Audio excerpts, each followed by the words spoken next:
Baik, selamat malam Bapak Ibu sekalian. Senang sekali bisa berjumpa kembali dengan Bapak Ibu sekalian. Semoga sehat-sehat ya pada Bapak Ibu sekalian. Eh, eh, ya, saat ini sesuai dengan tema kita masih melanjutkan dari Injil Lukas ya, Bapak dan Ibu. Saya akan men-sharingkan dulu slide saya sebentar ya.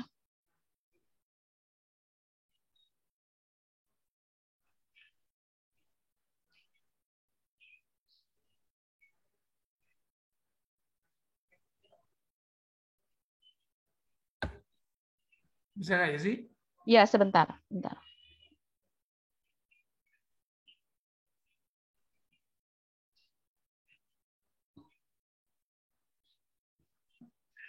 Selamat sore Bu Susana.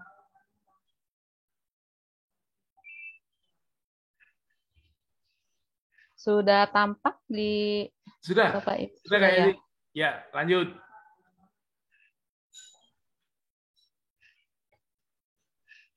Di Bapak Ibu jalan slideshow nggak ya? Kelas yuk. Slideshow ya? Oke, Ya. baik. Berarti sama. Nah, jadi di kita ini hari ini, malam ini, temanya adalah dari Lukas 13 ayat 31 sampai 35 ya, bahannya Ya. diambil dari Lukas 13, 31 sampai 35. Ini saya sudah langsung saja eh, biar Bapak Ibu juga nggak susah-susah lagi nyari. Tapi saya boleh dibantu ya Bapak Ibu untuk Bacain, ya sih. seseorang boleh membacakannya. Saya aja ya. Ya. Pada waktu itu, datanglah beberapa orang Farisi dan berkata kepada Yesus, "Pergilah, tinggalkanlah tempat ini, karena Herodes hendak membunuh engkau." Jawab Yesus kepada mereka, "Pergilah dan katakanlah kepada si serigala itu, Aku mengusir setan dan menyembuhkan orang pada hari ini dan besok. Dan pada hari yang ketiga, aku akan selesai. Tetapi hari ini dan besok dan lusa, aku harus meneruskan perjalananku. Sebab tidaklah semestinya seorang nabi dibunuh kalau tidak di Yerusalem. Yerusalem, Yerusalem, engkau yang membunuh nabi-nabi dan melempari dengan batu orang-orang yang diutus kepadamu. Berkali-kali aku rindu mengumpulkan anak-anakmu, sama seperti induk ayam mengumpulkan anak-anaknya di bawah sayapnya. Tetapi kamu tidak mau. Sesungguhnya rumahmu ini akan ditinggalkan dan menjadi sunyi.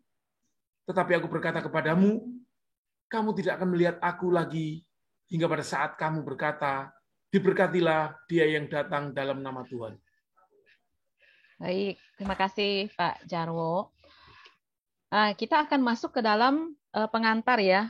Beberapa waktu yang lalu saat saya memimpin PA pada Bapak dan Ibu juga saya sempat menjelaskan soal pembagian Injil Lukas ini yang saya ambil dari bukunya Satu Injil Tiga Pekabar yang ditulis oleh Drewes ya. Nah ini saya kembali memperlihatkan kembali untuk mengingatkan lagi gitu supaya kita tahu konteks pasal atau bahan kita tadi perikop kita ini ada di bagian yang mana begitu Bapak dan Ibu.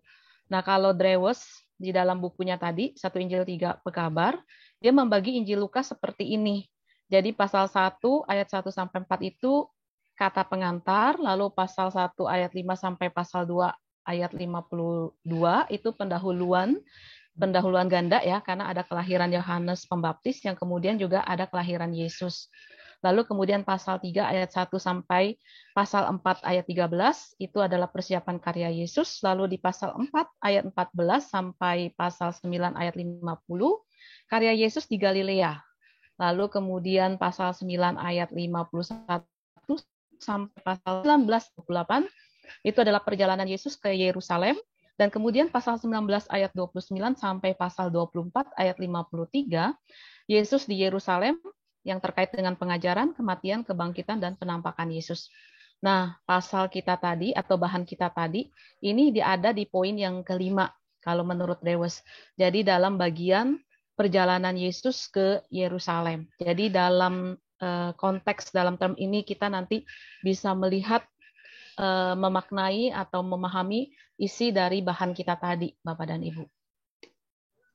Nah, konteksnya Lukas 13 ayat 31 sampai 35 ini adalah ucapan Yesus tentang Yerusalem terjadi dalam perjalanan Yesus ke Yerusalem ya, tadi sama seperti yang dalam pembagian Drewes tadi.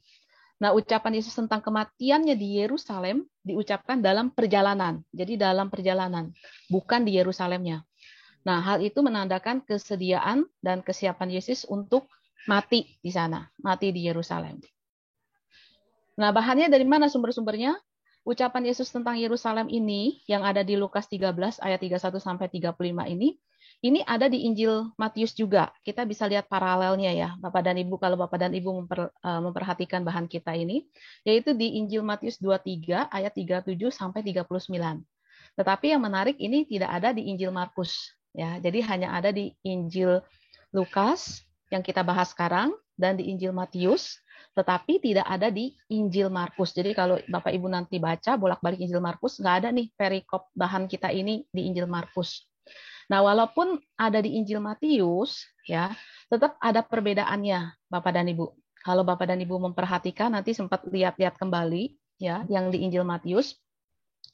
Nanti saya juga akan setelah slide-slide ini saya akan juga memperlihatkan perbedaannya gitu ya. Nah, jadi tidak sama persis dengan apa yang ada di Injil Lukas. Nah, kemungkinan besar sumber bahannya ini dari mana? Dari teks Ki yang singkatan dari Quelle ya, kumpulan ucapan Yesus yang memang dipakai oleh kedua penginjil menurut teori 4 sumber. Jadi dipakai oleh Injil Markus, lalu ada sumber Ki, lalu kemudian ada sumber M itu sumber Matius, dan ada sumber L, sumber dari Lukas sendiri gitu. Nah, di Injil Matius ini perbedaannya dengan yang Lukas ya, Bapak dan Ibu. Keluhan terhadap Yerusalem itu diucapkan sesudah Yesus masuk ke Yerusalem. Ya. Kalau di Lukas tadi kita lihat dalam perjalanan. Ya, jadi belum masuk ke Yerusalem Tuhan Yesusnya. Tapi kalau yang di Injil Matius, Yesusnya sudah masuk ke Yerusalem. Nah, keluhan terhadap berdoa gitu. Kenapa? Terus keluar untuk berdoa dari jauh lalu dia memandangi Yerusalem doa gitu ya. Iya, keluhan terhadap sudah Yerusalem masuk intinya ya. Ya, sudah masuk. Dari Matius 21. Nanti Bapak Ibu bisa sekalian cek lihat sendiri ya. Ayat 1 sampai 11. Nah, di Injil Matius juga keluhan terhadap Yerusalem ini diucapkan ketika Yesus sedang mengecam ahli Taurat dan orang Farisi. Ya, beda nih. Kalau di Lukas tadi kita baca Yesus justru sedang mengajar banyak orang. Nah, ini versinya Lukas ya, bukan dalam lagi rangka mengecam ahli Taurat dan orang Farisi. Lalu yang kemudian juga kalau di Injil Matius, Bapak dan Ibu, keluhan terhadap Yerusalem itu diucapkan sebelum khotbah tentang akhir zaman yang meliputi 2 pasal ya, Matius 24 ayat 25. Nah, jadi walaupun Matius 4 sampai 25. Ya, jadi walaupun ada seolah-olah ada paralelnya yang perikop kita ini ya di Matius, tetapi diberi kerangka atau konteks yang berbeda Bapak dan Ibu oleh masing-masing penulis Injil, penulis Matius dan penulis Lukas ya, terkait dengan keluhan terhadap Yerusalem ini. Nah, karena kita sekarang lebih fokus ke Lukas gitu ya, jadi kita akan lebih banyak bahasnya di Lukas bukan di Matius, tapi saya hanya ingin memperlihatkan bahwa berbeda, jadi nggak bisa disamaratakan ya atau dipukul rata pemaknaannya tentang bahan kita ini antara Matius dan Lukas gitu. Lalu kemudian untuk karakterisasi, tadi kita ada baca di bahan kita tentang orang Farisi ya yang sebenarnya memperingatkan Yesus. Nah, kalau bicara orang Farisi, sebenarnya tokoh orang Farisi ini cukup kompleks ya, Bapak dan Ibu. Pada umumnya orang Farisi yang kita tahu menjadi lawan Yesus ya, seringkali gitu ya. Ya, nah berseberangan dengan Yesus itu memang ada di banyak teks. Kalau kita bicaranya di Lukas saja ini ayat-ayatnya ini tempat-tempatnya ya, di mana kita bisa melihat orang Farisi itu menjadi lawan Yesus atau yang berseberangan, kubu yang berseberangan dengan Yesus. Nah, namun ini nggak hanya satu karakterisasi yang seperti ini nih, Bapak dan Ibu. Kadang kita cuma taunya yang seperti ini ya. Tapi kita juga bisa melihat bahwa di bagian-bagian lain, terkadang orang Farisi itu justru bisa menjadi kawan Yesus juga. Jadi rupanya nggak semua orang Farisi ya menjadi lawan Yesus. Tapi sebagian orang Farisi juga menjadi kawan Yesus. Nah, itu ada di Lukas 7 ayat 36, Lukas 11 ayat 37, dan salah satunya juga ada di teks yang tadi kita baca nih, di Lukas 13 ayat 31, begitu.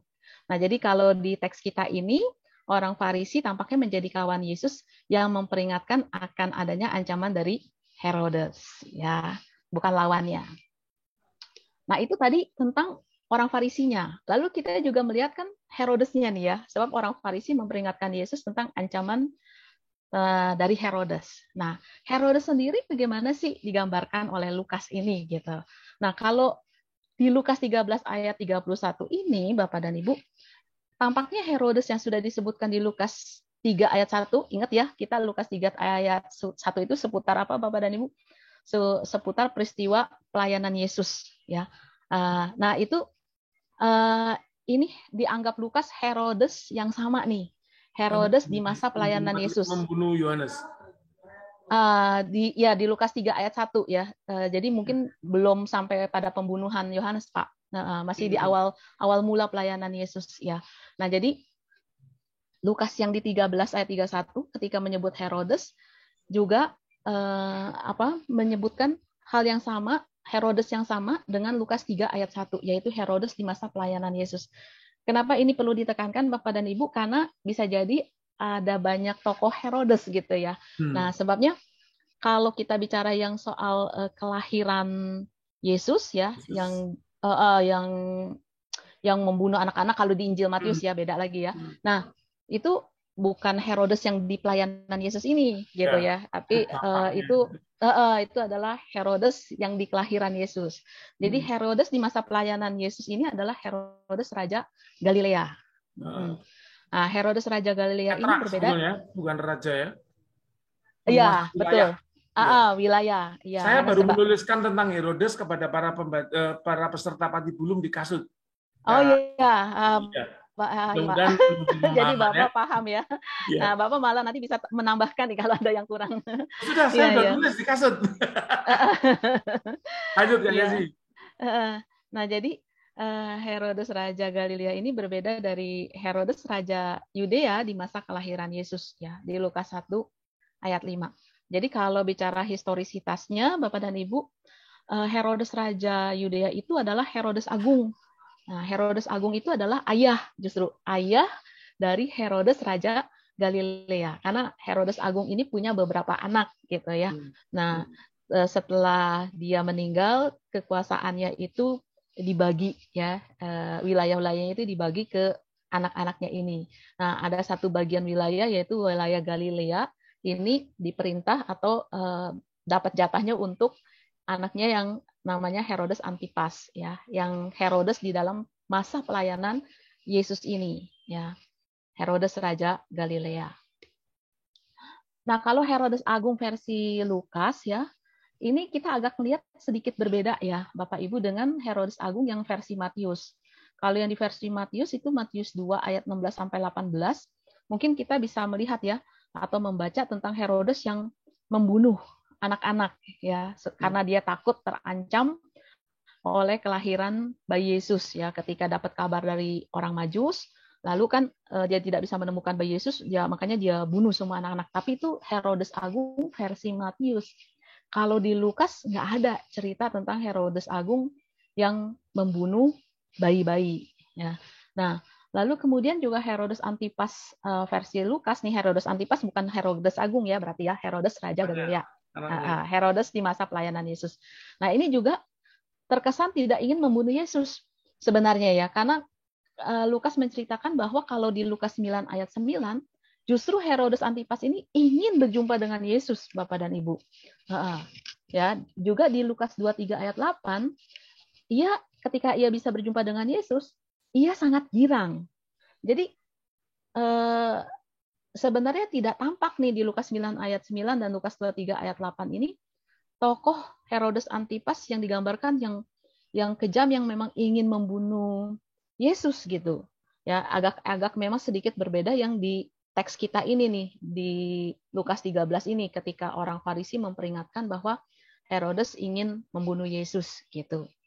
Nah, jadi ini boleh dibilang sedikit agak janggal ya, teks yang di 13 ini, Bapak dan Ibu.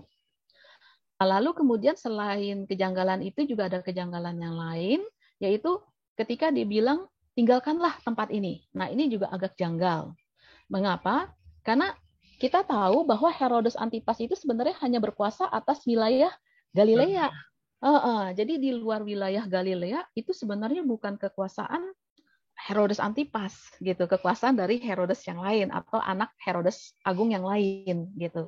Nah, tadi kalau di pengantar tadi, pembagian-pembagian tadi, kita bisa lihat ya Bapak dan Ibu, sejak Lukas 9 ayat 51, ketika itu Yesus sudah mulai berjalan menuju ke Yerusalem dan sebenarnya dia sudah meninggalkan wilayah Galilea, tempat ia berkarya sebelumnya. Jadi memang ketika awal ia berkarya, ya Lukas 4 ayat 14 sampai Lukas 9 ayat 51, ya persis sebelum teks kita ini, itu dia atau Yesus itu memang masih berada di wilayah Galilea. Tapi ketika dia memasuki pasal 9 ayat 51, Yesus sudah meninggalkan wilayah Galilea. Berarti apa? Yesus sebenarnya sudah di luar kekuasaan Raja Herodes Antipas. Jadi walaupun kita memang nggak tahu ketika orang Farisi bilang tinggalkanlah tempat ini itu sebenarnya pastinya di mana gitu. Namun kalau kita lihat secara kronologi cerita itu memberi kesan bahwa sebenarnya tempat ini itu sudah berada di luar Galilea, bukan di wilayah Galilea gitu. Nah, lalu terlepas dari kedua kejanggalan itu, Bapak dan Ibu, Tuhan Yesus memberi tanggapan dengan menyebut Herodes Antipas sebagai si serigala ya di ayat yang ke-32 dari bahan kita tadi. Nah, memang tidak jelas di sini Bapak dan Ibu. Apa arti julukan si serigala itu? Ya karena memang teks juga tidak menjelaskan lebih lanjut. Nah, yang pasti ini konotasinya negatif. Karena serigala itu biasanya dianggap sebagai binatang yang suka memangsa domba. Nah, di Lukas 10 ayat 3 itu para murid Yesus diumpamakan sebagai domba ya, dan para musuhnya sebagai serigala. Jadi seringkali kan ada nasihat ya berhati-hatilah terhadap serigala gitu. Jadi serigala ini berkonotasi negatif sebagai musuh Yesus dan juga sekaligus musuh para murid Yesus. Nah jadi kalau ngelihat dari sini mungkin kita bisa melihat ya bahwa sebenarnya karakterisasi Herodes Antipas ini agak kompleks, jadi agak kurang konsisten.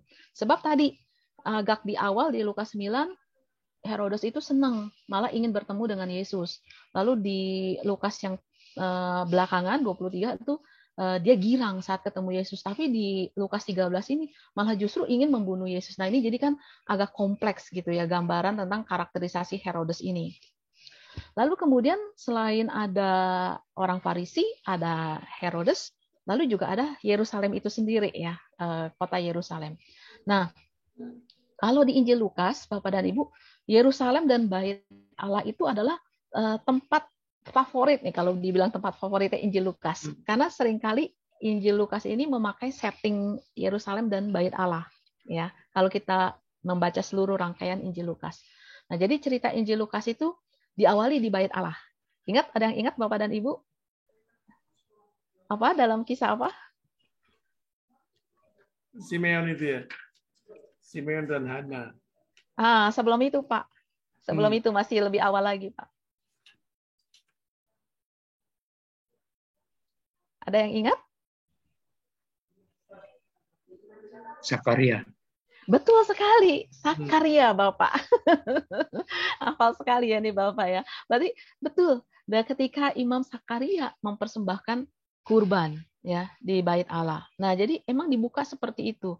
Jadi nanti juga diakhiri di mana? Di Bait Allah ya. Nah, jadi kalau kita lihat ini Injil Lukas ini kalau dalam suatu cerita itu udah memikirkan sekali dari mulai awal penulisan sampai akhirnya itu mau seperti apa ya.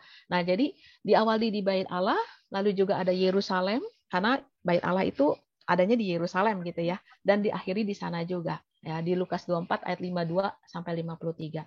Nah, juga kalau di luar pasal-pasal ini ya Bapak dan Ibu, dalam lingkup yang lebih kecil kita lihat atau kita ingat cerita masa kanak-kanak Yesus yang mulai dari kelahiran sampai remaja juga diawali dan diakhiri di Bait Allah ya. Yesus diserahkan di Bait Allah, lalu kemudian juga sampai masa remaja ya, ketika dia bercakap-cakap itu juga di Bait Allah ya.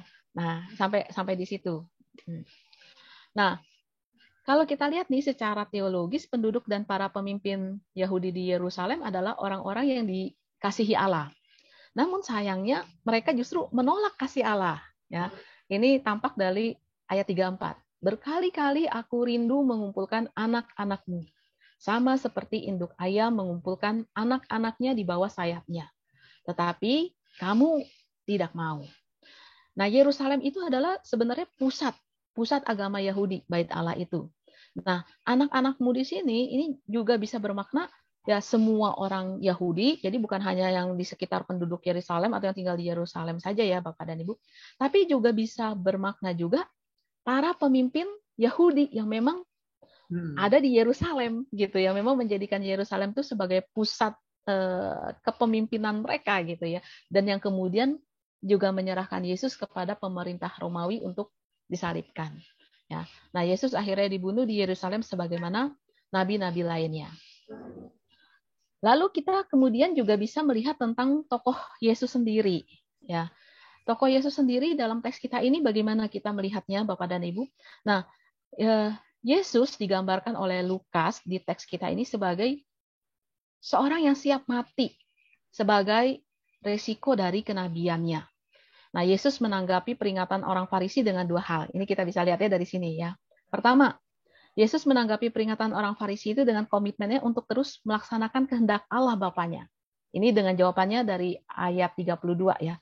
Jawab Yesus kepada mereka, "Pergilah dan katakanlah kepada si serigala itu, aku mengusir setan dan menyembuhkan orang pada hari ini dan besok, dan pada hari yang ketiga aku akan selesai." Jadi sekalipun orang Farisi seolah-olah sudah memperingatkan Yesus, ada ancaman, ada bahaya yang mengancam, bahkan bahaya itu bukan sekedar bahaya biasa, tapi bahaya yang resikonya adalah nyawa sendiri. Namun ternyata Yesus tidak gentar dengan bahaya atau dengan resiko itu.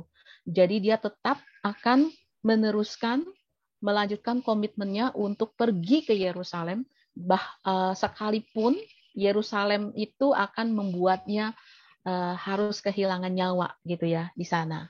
Nah, ini memperlihatkan Yesus adalah anak Allah yang taat pada kehendak Bapanya, yang tidak bisa digoyahkan komitmennya oleh apapun juga, bahkan termasuk oleh bahaya atau ancaman kematian itu sendiri, Bapak dan Ibu. Nah, sebenarnya di sini ya, ketika Yesus oleh Lukas digambarkan sebagai anak Allah yang taat kepada kehendak Bapanya, itu bukan hanya digambarkan di teks kita saja, Bapak dan Ibu. Jadi Lukas sudah menggambarkan juga mulai dari persiapan pelayanan Yesus, yaitu mulai dari pasal 3 ayat 21 sampai pasal 4 ayat 13. Yaitu dalam episode apa Bapak dan Ibu? Pembaptisan, silsilah Yesus, dan pencobaan di padang gurun. Jadi kalau kita ingat ya, atau bahkan di sepanjang Patibulum ini kan juga sudah dibahas ya. Nah, ketika Yesus dibaptis dalam episode pembaptisan, itu ada suara dari surga yang mengatakan, "Engkaulah anakku yang kukasihi, kepadamulah aku berkenan." Lukas 3 ayat 22. Anak ya, anak yang kukasihi. Nah, anak yang taat kepada Bapa. Lalu kemudian juga kalau dalam silsilah Yesus berbeda dengan versinya Matius ya, yang cuman memulai silsilah Yesus dari Abraham, tapi Lukas memulai silsilah Yesus sampai ke Adam dan ke Allah. Ini ingin menunjukkan bahwa Yesus memang adalah anak Adam dan anak Allah bahkan. Nah, sekali lagi, anak, penekanan anak, bahwa Yesus versi Lukas adalah Yesus sebagai anak Allah yang memang taat kepada Bapanya. Lalu dalam peristiwa berikutnya yaitu di pencobaan di padang gurun. Yesus tidak mau taat kepada iblis sebab Yesus adalah anak yang taat kepada Bapanya. Jadi sekalipun dicobai, dikasih macam-macam godaan, dia tidak mendengarkan iblis, tapi dia tetap mendengarkan Bapanya. Ya, karena memang dia anak yang taat kepada Bapanya. Nah, dalam teks kita ini pun, ini kembali digambarkan bahwa anak yang taat kepada kehendak Bapanya.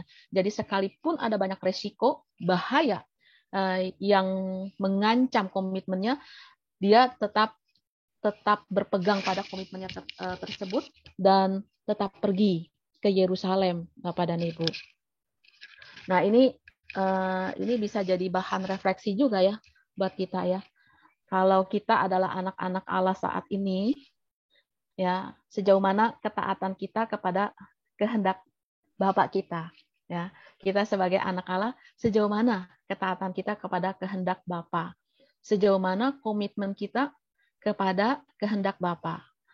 Apakah ancaman atau resiko itu menggoyahkan komitmen kita, membuat kita ragu untuk terus melanjutkan komitmen kita pada kehendak Bapa atau sebaliknya, ya. Ini menjadi bisa refleksi kita bersama sebenarnya di sini, ya.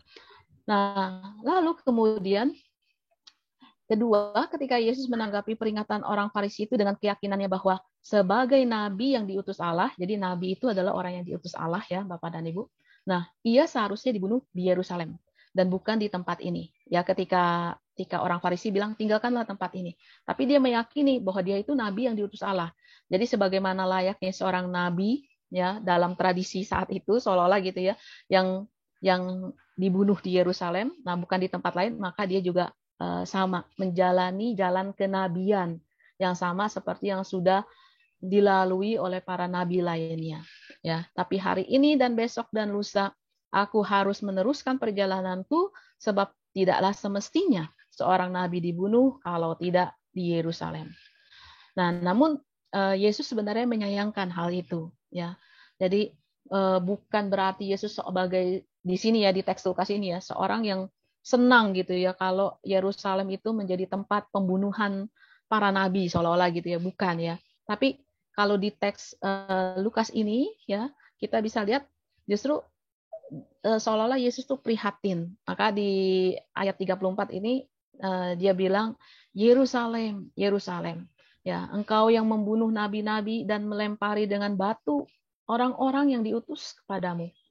Berkali-kali aku rindu mengumpulkan anak-anakmu sama seperti induk ayam mengumpulkan anak-anaknya di bawah sayapnya, tetapi kamu tidak mau.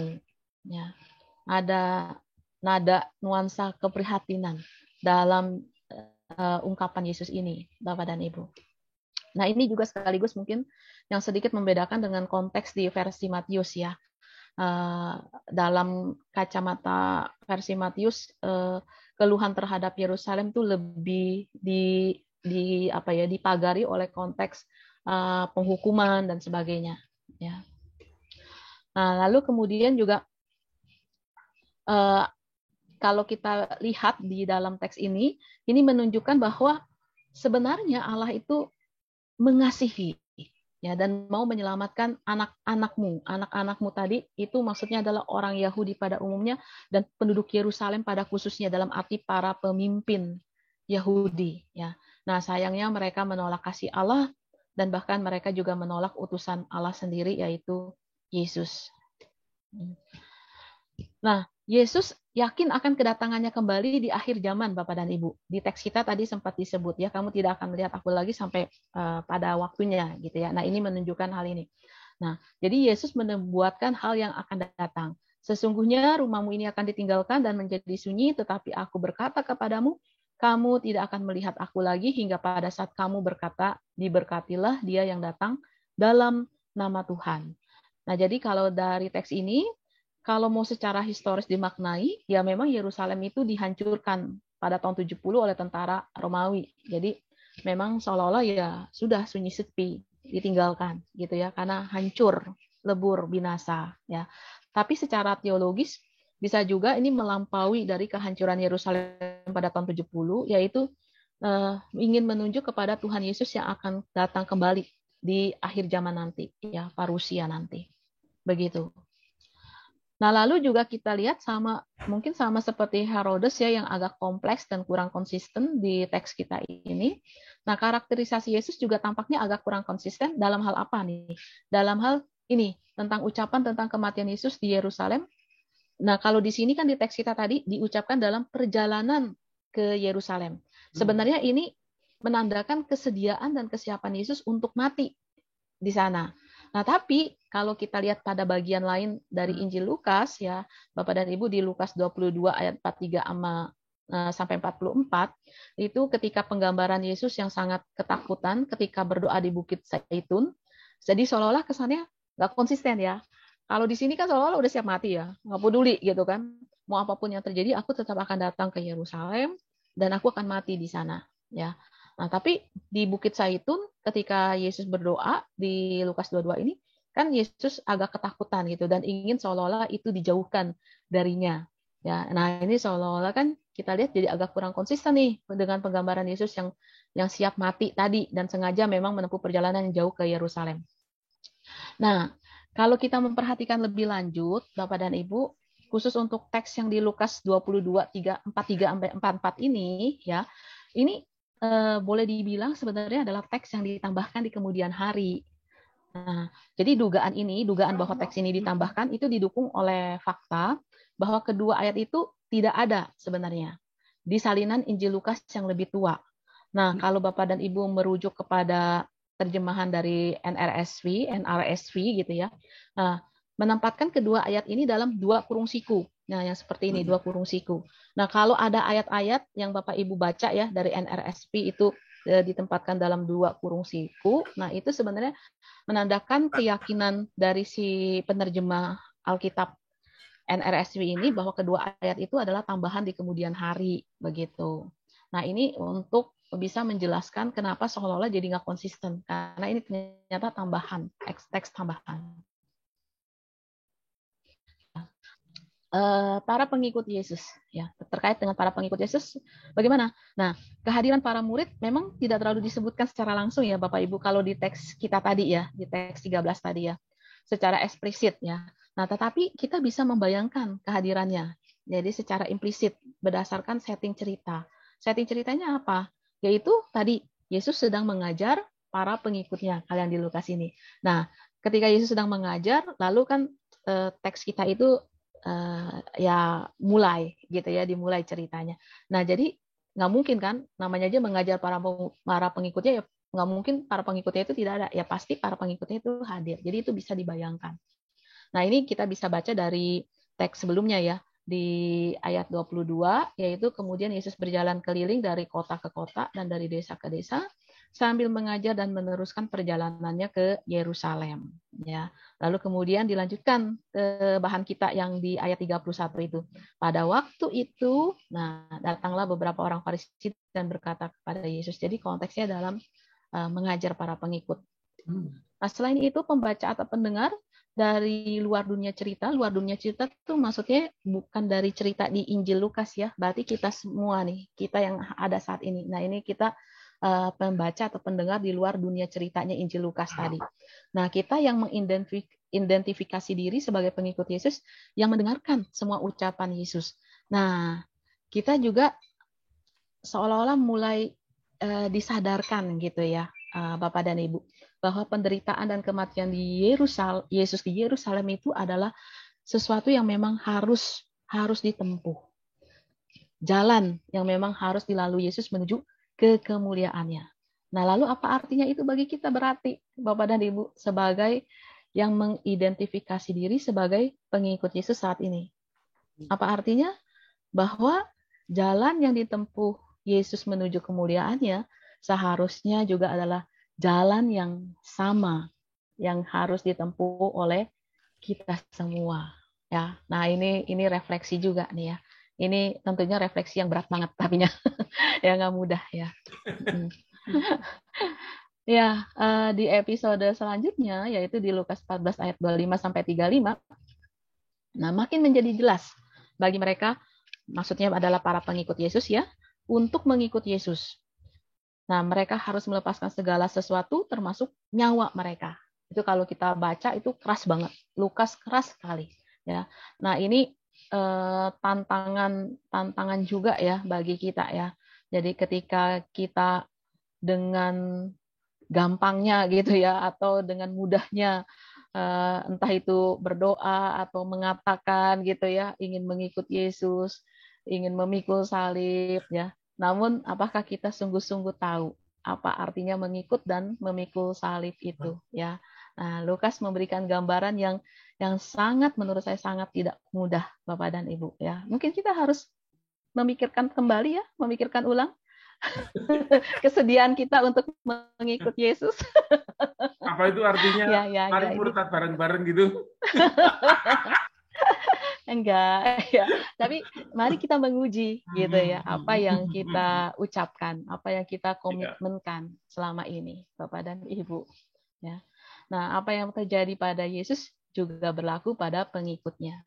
Jadi ketika menderita karena memikul salib, para pengikut Yesus seharusnya bergembira karena mereka telah dianggap layak untuk hal itu. Ya, susah ya. Kita baru dapat sedikit kesusahan aja udah langsung, aduh, Tuhan, mengapa Engkau tidak menolong saya? Ya, di mana Engkau? Ya, di mana kuasamu? Kita udah langsung seperti itu ya. Lalu kemudian, nah ini ada catatan-catatan ya. Ini udah menjelang slide-slide akhir saya, Bapak dan Ibu ya. Jadi kita bisa sedikit agak bernapas lebih lega gitu ya. Nah, ini terkait kalau makna kematian Yesus, karena tadi kan teks kita juga sudah samar-samar sudah mulai mengantisipasi ya akan peristiwa kematian tersebut. Nah, ada terkait yang pertama adalah pembunuhan Nabi Allah. Ya. Nah, kematian Yesus disalib dipahami dalam Injil Lukas secara khusus sebagai pembunuhan terhadap seorang nabi yang diutus Allah. Tadi ya kita udah bahas ya teksnya ya. Jadi nabi itu seorang yang diutus Allah dan kemudian nabi itu mati di Yerusalem. Ya. Tapi hari ini dan besok dan lusa aku harus meneruskan perjalananku sebab tidaklah semestinya seorang nabi dibunuh kalau tidak di Yerusalem. Ya. Nah, penolakan Yesus sebagai nabi utusan Allah sebenarnya sudah terjadi sejak awal pelayanannya. Ya, kalau kita ingat di Lukas 4 ayat 16-30 ya, penolakan di Nazaret, di kampung halamannya ya, ditolak ya, dia diusir keluar dari Nazaret ya. Nah, itu juga di situ dibilang ya Yesus sebagai nabi. Nah, jadi ucapan Yesus pertama dalam pelayanannya itu juga adalah ucapan seorang nabi ketika dia membacakan kitab Nabi Yesaya. Kalau Bapak dan Ibu ingat di Lukas 4 ayat 18-19 ya. Roh Tuhan ada padaku oleh sebab Ia telah mengurapi aku untuk menyampaikan kabar baik kepada orang-orang miskin dan Ia telah mengutus aku untuk memberitakan pembebasan kepada orang-orang tawanan dan penglihatan bagi orang-orang buta, untuk membebaskan orang-orang yang tertindas, untuk memberitakan tahun rahmat Tuhan telah datang. Nah, ini ucapan dari Nabi Yesaya. Dengan mengucapkan ini sebenarnya Yesus mengidentifikasi dirinya juga sebagai seorang nabi. Ya. Nah, ketika ditolak di Nazaret, Yesus juga berkata, "Aku berkata kepadamu sesungguhnya tidak ada nabi yang dihargai di tempat asalnya." Ya, jadi dari awal Lukas sudah memang menunjuk Yesus atau menggambarkan Yesus itu sebagai nabi. Dan di teks kita tadi di teks Lukas 13 itu Yesus juga sebagai nabi yang diutus Allah, tetapi juga yang sekaligus ditolak oleh umatnya. Nah, lalu kemudian juga dipandang dari sudut Yesus, kematian Yesus itu adalah memang harga yang harus dibayar dari tugas kenabian. Ya, jadi itu ya udah, itu dari resiko dari sebuah tugas, resiko dari sebuah pekerjaan. Ya, pekerjaan dalam arti pekerjaan kenabian tadi. Penderitaan dan kematian Yesus itu juga dipahami sebagai jalan yang memang harus ditempuh untuk sampai pada kemuliaannya. Ya. Nah, ini di Lukas 24, 25-26 ya, kita membaca, lalu ia berkata kepada mereka, "Hai kamu orang bodoh, betapa lambannya hatimu sehingga kamu tidak percaya segala sesuatu yang telah dikatakan para nabi. Bukankah Mesias harus menderita semuanya itu untuk masuk ke dalam kemuliaannya?" Jadi tidak ada yang lain ya, Bapak dan Ibu. Jalan menuju kemuliaan adalah jalan salib. Jadi kalau Bapak Ibu ingin mendapatkan kemuliaan seperti yang selama ini kita idam-idamkan, maka Bapak Ibu harus berani menempuh jalan salib. Ya, ini kembali lagi ya, ayo, makanya ya nggak mudah Bapak dan Ibu. Jadi mari kita memikirkan kembali kepemuritan kita saat ini ya. Tidak ada kemuliaan tanpa salib. Lalu juga bicara soal pengampunan dosa. Nah, ini yang menarik juga dari Injil Lukas ya. Injil Lukas itu memiliki ajaran pengampunan dosa. Agak beda sebenarnya dengan penebusan ya. Kalau penebusan itu lebih sifatnya tukar. Jadi ibaratnya ada kurban yang harus diberikan untuk menebus dosa gitu ya. Jadi ada sesuatu yang harus dikorbankan. Nah, tapi kalau di Lukas lebih bukan sekedar bukan penebusan tapi lebih ke arah pengampunan. Nah, pengampunan ini lebih bagaimana kalau menurut Injil Lukas? Nah, ini dikaitkan dengan dua hal. Pertama, terkait dengan kemurahan hati Allah ya dalam mengampuni dosa manusia. Jadi bagi Lukas dari awal sampai akhir, ya Allah itu adalah Allah yang sangat murah hati, yang memang sangat berniat atau mungkin dengan sengaja ingin mengampuni dosa manusia ya. Nah, yang kedua adalah Allah mengampuni dosa manusia ya jika manusia bertobat dari dosanya. Jadi tetap juga harus ada pertobatan gitu ya. Jadi bukan sekedar pengampunan itu terjadi begitu saja tanpa ada sebab akibat berikutnya gitu ya. Tapi juga ada pertobatan, diperlukan pertobatan. Makanya antara Yohanes Pembaptis kalau kita lihat ya penggambaran Lukas juga mirip kan ketika dia memberitakan tentang kerajaan Allah yang sudah datang gitu ya. Persiapkanlah dirimu. Nah, dia menuntut adalah pertobatan, perubahan hidup ya. Jadi pengampunan Allah itu harus beriringan atau beririsan dengan pertobatan kita, Bapak dan Ibu. Ada anugerah, ada aksi ya.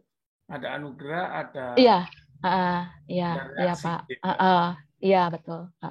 Nah ini juga kita lihat ya di bagian lain dari Injil Lukas yang dekat-dekat dengan teks kita itu di Lukas 13 ayat 6 sampai 9. Ini saya bacakan aja ya langsung ya. Lalu Yesus mengatakan perumpamaan ini, seorang mempunyai pohon ara yang tumbuh di kebun anggurnya dan ia datang mencari buah pada pohon itu, tetapi ia tidak menemukannya. Lalu ia berkata kepada pengurus kebun anggur itu, sudah 3 tahun aku datang mencari buah pada pohon ara ini dan aku tidak menemukannya. Tebanglah pohon ini. Untuk apa ia hidup di tanah ini dengan percuma? Jawab orang itu, Tuan, biarkanlah dia tumbuh tahun ini lagi. Aku akan mencangkul tanah sekelilingnya dan memberi pupuk kepadanya. Mungkin tahun depan ia berbuah. Jika tidak, tebanglah dia. Nah, jadi juga menuntut sesuatu ya dari kita gitu. Terhadap dalam menanggapi anugerah atau pengampunan Allah itu. Nah, juga di dalam Kisah Para Rasul yang sama ya masih ditulis oleh Lukas sebenarnya, karena itu sadarlah dan bertobatlah supaya dosamu dihapuskan. Jadi pengampunan dosa itu selalu terkait dengan pertobatan kita, Bapak dan Ibu ya. Jadi pertobatan itu adalah syarat bagi pengampunan dosa. Tidak ada pengampunan tanpa pertobatan ya. Kita jangan cuma mau enaknya doang ya diampuni ya. Kita memang beres organ. Kita memang nggak mau rugi ya, cuma mau pengampunannya doang, tapi kita nggak mau bertobat ya. Nah ini Lukas tidak memisahkan ya antara pengampunan dan pertobatan itu harus berjalan beriringan, Bapak dan Ibu. Oke, sampai di situ dan juga tadi ada bahan-bahan refleksi untuk kita refleksikan lebih lanjut ya. Tapi silakan kalau ada hal-hal yang ingin didiskusikan lebih lanjut, mari Bapak dan Ibu. Oke, Kak Yesi, terima kasih atas penjelasannya. Sangat menginspirasi. Sebelum tanya jawab, saya ingin mencoba menyajikan jawab atau keterangan dari kejanggalan-kejanggalan tadi, Kak Yesi. Kan tadi ada 4 kejanggalan kalau tidak salah. Sikap Herodes, lalu sikap orang Farisi, lalu Yesus yang di luar daerah kekuasaan Antipas, dan apa yang saya lupa. Tapi begini, tentang sikap Herodes, tadi kan dibilang ambigu ya. Tadinya senang ketemu Yesus, lalu mau membunuh, gitu kan. Lalu pada akhirnya kan ketemu Yesus lagi ya, yang dikirim oleh Yesus. Langsung dia senang. Pertama dia senang terus dia kecewa. Antipas sebetulnya tidak pernah punya masalah dengan Yesus, kecuali dia menganggap itu titisannya Yohanes Pembaptis, dan dia takut bahwa Yohanes Pembaptis akan meletakkan pembalasan. Tapi seiring berjalannya waktu gitu, kayaknya nggak ada friksi lagi tentang itu ya. Saya nggak tahu kisah apa yang membawa orang-orang Farisi itu ngomong ke Yesus bahwa lu akan dibunuh. Terus, apa yang mendukung apa yang saya sampaikan adalah pada waktu dia ketemu Yesus pada waktu dikirim oleh Pilatus, dia seneng loh. Antipas ini nunggu apa? Nunggu Yesus membuat mukjizat di depannya. Tapi ternyata tidak ya. Lalu dia dikembalikan. Oh, yang kedua itu tentang serigala. Kenapa Antipas disebut serigala? Ada 3 anggapan umum bahwa serigala itu kan yang binatang paling mematikan, suka menyerang dan licik gitu kan. Tapi arti yang ketiga menunjukkan bahwa dia tidak punya arti. Nah, Yesus ini entah ngomong yang mana. Yesus kayaknya melecehkan Antipas ya, tidak punya arti. Itu 1, 2. Terus tentang yang Yesus, bentar. Kak Yesi, saya mau yang mana, share Kak? screen. Ya. Oh, boleh silakan. Saya share screen. Oke. Nah, agak janggal ya. Yesus kan tidak di daerahnya Antipas. Kenapa disuruh keluar? Nah, begini nih. Kisah kembalinya Yesus itu dimulai dari Kaisarea Filipi. Setelah dia pergi ke Tirus dan Sidon mengasingkan diri kan. Di Tirus dan Sidon yang ada perempuan yang minta anaknya disembuhkan, terus nggak layak memberikan roti kepada anjing gitu kan. Nah, di Kaisarea Filipi ini ya, sudah menunjukkan Yesus itu balik. Kaisarea Filipi yang saya kasih bulatan putih. Dia sudah menuju Yerusalem. Di Kaisarea Filipi inilah dia menanyakan kepada murid-muridnya, menurut orang-orang siapa aku? Lalu menurutmu siapa? Ya. Kalau dilihat dari gini dan dia tidak melewati Samaria, tetapi melewati sisi timur Sungai Yordan, dia akan tiba di daerah Perea, Kak Yesi. Daerah Perea ini daerah kekuasaan Antipas juga. Lihat warnanya ungu nih di sini. Nah, makanya dia keluar dari itu, disuruh pergi. Begitu dia masuk ke Yerusalem, nah itu sebetulnya sudah kekuasaannya Arkelaus. Tapi kan udah diambil Arkelaus. Itu sekarang di bawah pemerintahannya siapa itu namanya? Pontius Pilatus. Sementara yang di Kaisarea Filipi ini adalah Herodes Filipus itu gitu. Jadi nggak janggal ketika kata-kata tadi. Tinggalkan daerah ini, tinggalkan daerah Perea ini gitu, supaya masuk ke sana. Itu serigala ini satunya lagi. Oh, tentang orang Yahudi, tentang orang Farisi. Aneh ya, orang Farisi tiba-tiba baik. Saya membaca komentar dan di ada 7 macam orang Farisi ternyata. Dan orang-orang Farisi yang datang kepada Yesus di ayat-ayat yang Kak Yesus sebut, itu adalah orang-orang Farisi yang mengasihi Tuhan. Salah satunya adalah Nikodemus.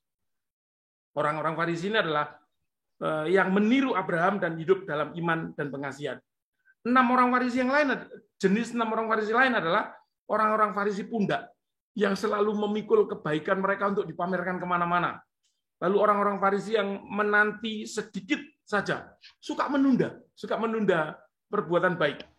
Lalu ada orang-orang Farisi yang luka atau mengeluarkan darah.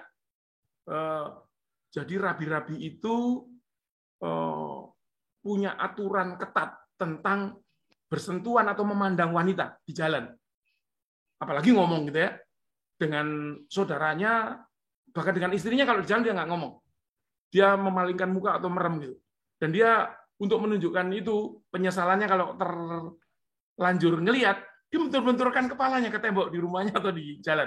Makanya luka-luka itu menunjukkan ketaatannya, katanya gitu ya. Lalu ada orang-orang Farisi alu dan lesung, atau orang Farisi yang berpunuk, yang menjalan sambil menunduk, menunjukkan ketaatan yang munafik itu. Lalu ada orang Farisi yang takut-takutan, yang selalu takut berada dalam kekuatan akan murka Allah. Sebetulnya mereka itu seperti dikatakan oleh Burns, bukannya ditolong, tetapi diburu-buru oleh agama mereka. Jadi Farisi yang datang kepada Yesus tadi memang golongan Farisi yang baik. Sorry, mungkin terlalu banyak saya menyajikan itu, tapi itulah yang ingin saya bagikan. Terima kasih. Enggak apa-apa. Bapak Ibu, kalau kita ingin lebih memperjelas lagi dari hal-hal yang disampaikan Kak Yesi tadi, mari diberikan waktu untuk berdiskusi. Silakan. Bang Dapot, silakan. Oke, Mas Jarwo, Terima kasih, terima Mas Dawan. kasih Kak Yesi. Tadi ya saya mau tanya tapi Mas Jarwo tadi udah jelaskan. Jadi Loh, tadi saya berpikir tadi orang Farisi itu menurut Mas Jarwo orang Farisi yang baik-baik gitu kan. ya Yang golongan pokoknya Farisi bilang yang baik. mau menyelamatkan Yesus. Kamu masih di daerah katakanlah di daerah kekuasaan Area. Herodes Antipas ya.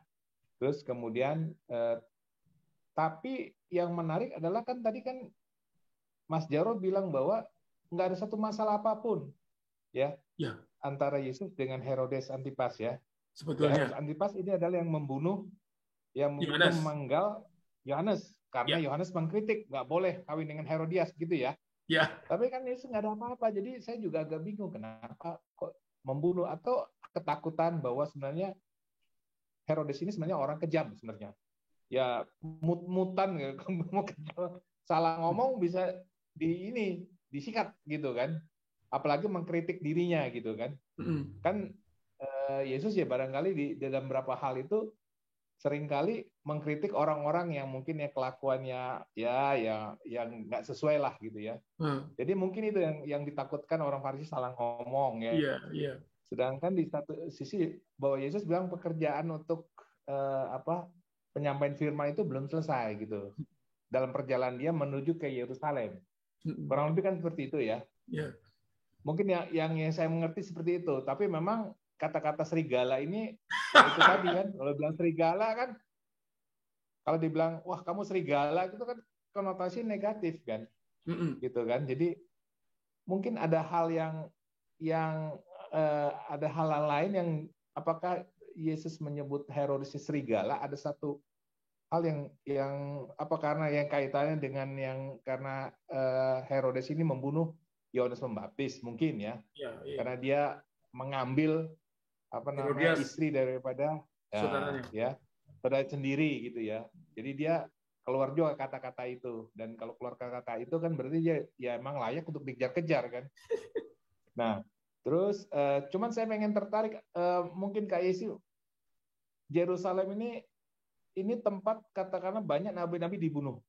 Mungkin nabi-nabi apa yang saya cuma ingin tahu, nabi-nabi apa yang besar-besar yang dibunuh ya di sana Yerusalem, sehingga ini kok terkesan ini kota apa ya, kota tempat mafia dipenggal apapun, padahal sampai sekarang itu kan kota suci gitu, justru tempat orang juga mau beribadah ya.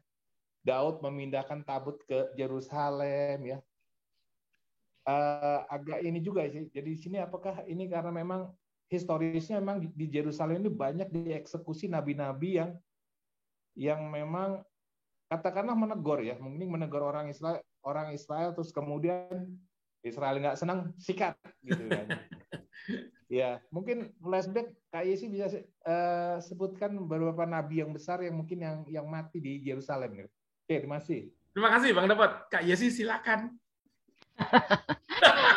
Ini kalau yang tugas yang besar jadi ke saya ya Pak ya, bukan ke Pak Jarwo ya.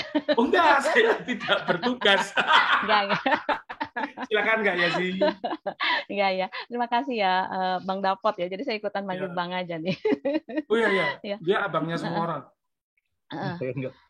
Ya, nah itu kalau memang mau dibilang serigala, ya mau dimaknai apapun tadi, walaupun Pak Jarwo sempat menyebutkan ada beberapa ya arti dari kata serigala, tapi yang saya tangkap itu semuanya berkonotasi negatif ya. Jadi bisa disimpulkan mau apapun maknanya itu konotasinya negatif gitu.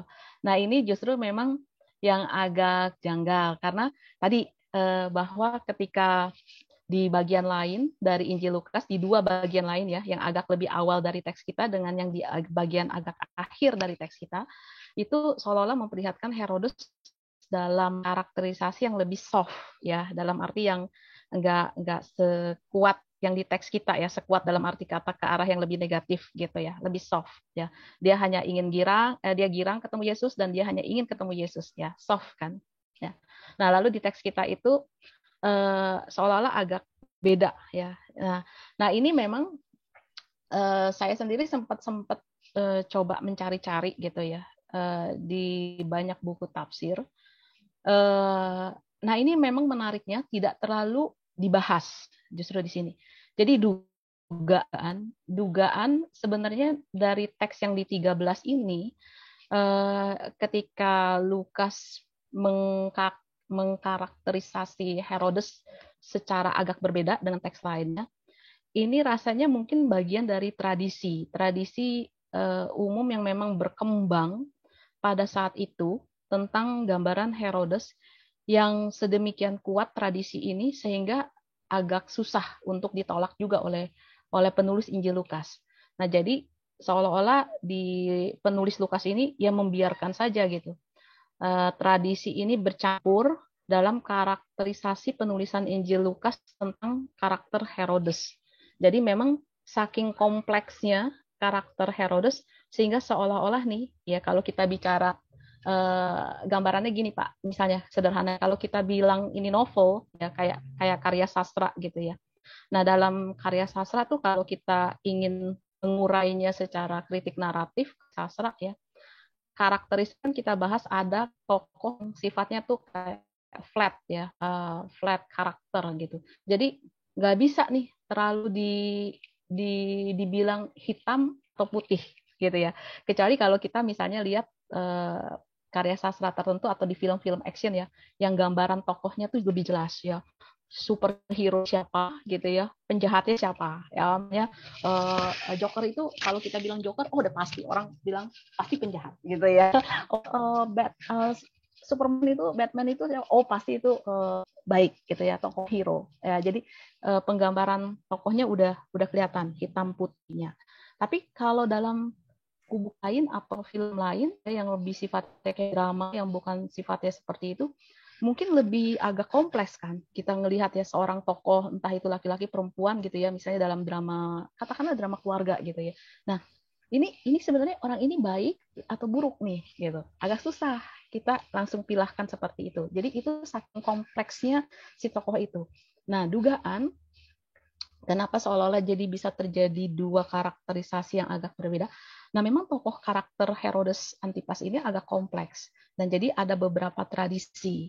Nah, jadi kayaknya Lukas memang membiarkan tradisi itu tetap ada gitu. Nah, itu kelihatan di tulisannya. Maka di bagian lain dari Injil Lukas seolah-olah kelihatan lebih soft ya. Tapi di bagian yang teks kita ini seolah-olah ada tradisi yang lain memang memperlihatkan sisi lain dari seorang Herodes Antipas begitu. Ya sudah kita terima begitu kalau menurut saya kekompleks dari karakter Herodes ini gitu. Nah, setidaknya menurut saya bagi kita saat ini kita nggak lagi terlalu kacamatanya terlalu tajam gitu ya. Ketika melihat Herodes kan bayangan kita seperti kalau dulu gitu misalnya, apalagi kalau kita lihat kita bercampur ya dengan Herodesnya versi Matius yang membunuh anak-anak kan kejam banget gitu ya. Jadi bayangan kita begitu dengar Herodes, kejam langsung gitu kan. Oh, ini tokoh jahat. Nah, tapi justru saya ada bagusnya, positifnya kita belajar gitu, terbuka, melihat bahwa mungkin ada kompleksitas yang lain dari tokoh-tokoh yang ada dalam cerita di Injil-Injil, ya termasuk Injil Lukas ini. Mari kita ya biarkan gitu, kompleksitas itu tumbuh gitu. Jadi kita nggak hanya satu kacamata dalam memandang satu karakter tokoh. Seperti kita juga jangan hanya satu kacamata dalam memandang karakter Farisi, ya kan sama gitu. Jadinya ternyata ada sisi lain dari kelompok Farisi ini, begitu. Nah, itu yang pertama dari yang tadi diungkapkan Bang Dapot ya. Lalu yang kemudian, yang kedua yang diungkapkan juga oleh Bang Dapot yang tidak kalah sulitnya, ya soal saya harus menyebutkan itu saya sudah mengantisipasi Bang Dapot. Jadi semalam-malaman atau berhari-hari saya sudah memikirkan gitu ya, kalau ada jemaat atau Bapak Ibu yang bertanya ya, nabi-nabi mana gitu yang dibunuh, dan saya tidak menemukan jawabannya. Sebenarnya mengantisipasi itu, saya bertanya itu. Nah, ini justru menariknya juga Bang Dapot ya menurut saya. Jadi kalau Bapak Ibu ada yang mungkin rajin gitu ya, baca-baca buku tafsir gitu. Nah, jarang atau bahkan nggak ada yang secara khusus bisa merujuk atau menunjuk nabi-nabi mana yang dibunuh di Yerusalem. Jadi ini menurut saya juga ini satu tradisi. Nah, saya kemarin dapat hanya satu jejak, yaitu dari satu tafsiran ya di WBC itu. Nah, ini ada yang menunjuk ke 2 Tawarikh. Boleh ya, nanti kita buka bersama di 2 Tawarikh 24 ayat 19 sampai 22. Boleh ada yang membacakan kalau gitu untuk saya? Untuk kita sekalian ya. 2 Tawarikh 24 ayat 19 sampai 22.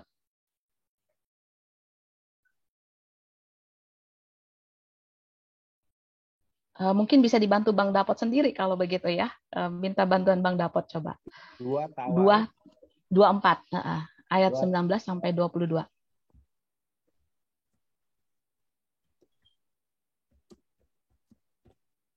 24 ayat 19 sampai 22. Ya. Namun Tuhan mengutus nabi-nabi kepada mereka supaya mereka berbalik kepadanya. Nabi-nabi itu sungguh-sungguh memperingatkan mereka, tetapi mereka tidak mau mendengarkannya. Lalu Roh Allah menguasai Zakaria anak Imam Yoyada. Ia tampil di depan rakyat dan berkata kepada mereka, "Beginilah firman Allah, mengapa kamu melanggar perintah-perintah Tuhan sehingga kamu tidak beruntung? Oleh karena kamu meninggalkan Tuhan, Ia pun meninggalkan kamu." Tetapi mereka mengadakan persekepakatan dengan dia dan atas perintah raja, mereka melontari dia dengan batu di pelataran rumah Tuhan. Raja Yoas tidak mengingat kesetiaan yang ditunjuk Yoyada, ayah Zakaria itu terhadap dirinya. Ia membunuh anak Yoyada itu yang pada saat kematian berseru, "Tuhan melihatnya dan menuntut balas." Ya, oke. Terima kasih Bang Dapot. Ya, ini Raja Yoas dan Pendeta Yoas ya, Bapak dan Ibu ya. Saya terbalik ya. Ya. Nah, jadi peristiwanya di mana tentu? Di Yerusalem ya, karena ini kerajaan, peristiwa kerajaan ya. Nah, jadi di sini hanya dirujuk bahwa nabi-nabi, tapi tidak disebutkan secara umum. Ya, tadi yang di ayat yang pertama yang Bang dapat baca di awal itu nabi-nabi. Jadi nggak secara dirujuk secara siapa namanya per namanya gitu. Lalu kemudian disajikan kemudian berikutnya adalah kisah Zakaria, anak dari Imam Yoyada. Jadi dulu waktu Imam Yoyada masih hidup, Raja Yoas ini menjadi raja yang boleh dibilang taat kepada Tuhan ya. Tapi ketika Imam Yoyada meninggal atau mati gitu ya. Nah, Raja Yoas ini menjadi berbalik. Nah, lalu kemudian bahkan anak dari Imam Yoyada ini, Zakaria ini bahkan dibunuh ya oleh Raja Yoas ya. Dibunuhnya di mana? Ya, di Yerusalem. Jadi kejadian ini adalah di Yerusalem. Nah, satu tafsiran yang saya baca itu merujuknya hanya ke sini ya. Tapi kalau kita mau lihat lagi nih Bapak dan Ibu, waktu itu kan waktu saya pernah mimpin juga di masih yang bagian dari Lukas ini, saya pernah menceritakan bahwa Injil Lukas ini sebenarnya ingin memperlihatkan satu perjalanan kerajaan Allah yang dimulai dari zaman Perjanjian Lama, lalu kemudian zaman Perjanjian Baru, gitu ya, zaman Yesus, dan kemudian zaman Perjanjian Baru, yaitu gereja, ya, sampai kita saat ini. Nah, di Perjanjian Lama ini, kalau menurut penulis Injil Lukas, nabi terakhir dari PL itu adalah siapa? Bapak dan Ibu masih ingat? Yohanes Pembaptis, betul, nabi terakhir dari PL. Dan Yohanes Pembaptis mati di Yerusalem. Jadi yang bisa dirujuk hanya penggalan-penggalan kayak gitu. Tetapi ini mungkin menjadi tradisi yang memang seolah-olah dari zaman Perjanjian Lama gitu ya, bahwa memang sering banyak terjadi orang yang diutus Tuhan ya, entah itu imam dalam arti yang lebih luas ya, in general ya. Orang yang diutus Tuhan yaitu nabi, imam seperti tadi tuh di kisah yang Yoyada itu, Zakaria itu, bahwa kemudian ditolak di Yerusalem ya. Bahkan mereka mengalami peristiwa-peristiwa yang gak enak untuk diri mereka ya, bahkan sampai mungkin kematian. Dan yang terakhir, nabi terakhir Perjanjian Lama yaitu Yohanes Pembaptis sendiri juga mati di Yerusalem. Nah, kalau mau bicara kemudian nabi Perjanjian Baru secara Injil Lukas adalah Yesus sendiri. Nah, Yesus sendiri ini juga yang akan kemudian mati di Yerusalem. Jadi kalau mau dibilang bisa nggak mention yang nama yang lain yang besar? Nggak bisa. Gitu untuk saat ini. Nggak tahu nanti kalau Bang dapat malah yang lebih ketemu, boleh infokan ke saya juga gitu. Kayak sih. Ya, boleh sedikit nambahin perihal yang ini nggak? Jumlah nabi di Alkitab berapa kita kan nggak pernah tahu. tetapi Allah bisa menjadikan siapapun nabi gitu, asal membawa berita menjadi utusannya gitu ya. Yesus pasti tidak ngarang-ngarang kan, ya seperti yang Kak Yesi tadi bilang itu tradisi, bahwa ada banyak orang semacam itu yang dibunuh di Yerusalem, pasti. Kenapa? Karena Yesus sampai menceritakan perumpamaan yang tuan yang mempunyai kebun anggur, pesuruh-pesuruhnya pegawai-pegawainya dikirim tapi dibunuh, pegawainya dikirim sampai anaknya sendiri dikirim dibunuh. Itu menunjukkan pasti ada di sana ya. Orang Islam bisa memberi jawaban ini, tapi hati-hati juga, mereka juga tidak punya dasar. Menurut mereka, Yesaya itu digergaji karena dia masuk ke dalam pohon, lalu ada iblis melihat, ngomong Yesaya di situ digergaji, dia mati. Tapi ya nggak perlu dipercaya karena mereka mengatakan Muhammad nggak mengatakan itu, Al-Quran juga nggak mengatakan itu. Seorang ahli tafsir Islam yang ngomong gitu katanya. Jadi memang nggak kedeteksi dan mungkin nggak terlalu perlu ya disebutkan namanya karena memang mungkin banyak gitu loh. Tetapi bahwa peristiwa itu ada pasti, makanya Yesus memakai dasar itu untuk menjelaskan. Mungkin gitu Kak Yesi. Iya ya Pak. Bang Dapot cukup? Cukup Bang. Oke, terima kasih Bang Dapot. Di chat ada pertanyaan dari Arthur, Kak Yesi. Saya bacakan ya Kak Yesi. Izin bertanya. Yang pertama, Lukas 13 ayat 32 menyebutkan begini. Pada hari ini dan besok, dan pada hari yang ketiga, aku akan selesai. Apakah pernyataan ini merupakan salah satu petunjuk bahwa Yesus akan bangkit pada hari yang ketiga? Itu pertanyaan pertama. Pertanyaan keduanya, terkait pengampunan dosa. Saya jadi teringat Matius 12 ayat 31 tentang hujat terhadap Roh Kudus tidak akan terampuni. Apakah bisa dijelaskan apa maksudnya? Terima kasih. Silakan Kak Yesi. Oke. Kalau yang pertama, iya Pak, bahwa memang itu kan adalah teks untuk mengantisipasi apa yang akan terjadi pada Yesus di kemudian hari, yaitu terkait dengan kematian dan kebangkitannya. Maka itu tentunya ketika Yesus membicarakan hal itu terkait juga dengan kebangkitannya, gitu ya. Jadi yang pertama, iya, itu sangat berkorelasi. Lalu yang kedua, terkait dengan Matius 12:31, wah, saya lagi nggak ingin, saya memang lagi nggak berfokus ke sini nih Pak, karena kita memang lagi fokusnya ke Lukas ya. Jadi karena nanti beda gitu, pandangannya beda. Kayak tadi soal pengampunan dosa dan terkait dengan pertobatan itu kuat nuansanya atau teologinya ada di Lukas gitu. Nah mungkin Matius versinya lain. Jadi kalau bicara di Lukas pengampunan dosa itu sangat kuat. Jadi digambarkan dalam banyak perumpamaan dan cerita Injil Lukas itu Allah itu sebagai Allah yang murah hati, seolah-olah tidak ada batasan atau dosa apapun yang tidak bisa diampuni, hanya syaratnya adalah pertobatan, bertobat ya. Nah, kalau di Matius kan ini memang beda nih. Ada seolah ada batasan-batasan tertentu ya. Tapi karena memang teologinya beda antara Lukas dengan Matius gitu. Nah, nanti kalau kita bahas ini lagi jadi lebih panjang lagi nih. Jadi saya ingin fokus ya ke Lukas begitu, Pak. Jadi yang saya bisa sampaikan di sini bahwa kalau di Lukas memang tadi nilai atau teologi pengampunan dosa itu sangat luar biasa ya, sangat seolah-olah tuh Allah itu memang sangat pengampun gitu. Yang penting adalah kita mau bertobat, kita diampuni gitu. Jadi seolah-olah tanpa batas, cuman syaratnya adalah pertobatan itu sendiri. Begitu. Itu versi Injil Lukas.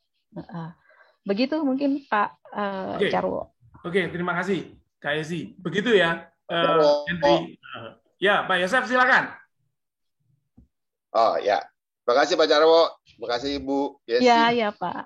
Saya mau nggak tahu ya ada korelasinya nggak ya? Kayak di sini kan Tuhan Yesus disuruh pergi karena dia mau dibunuh, cuman dia akhirnya memang harus kembali ke Yerusalem.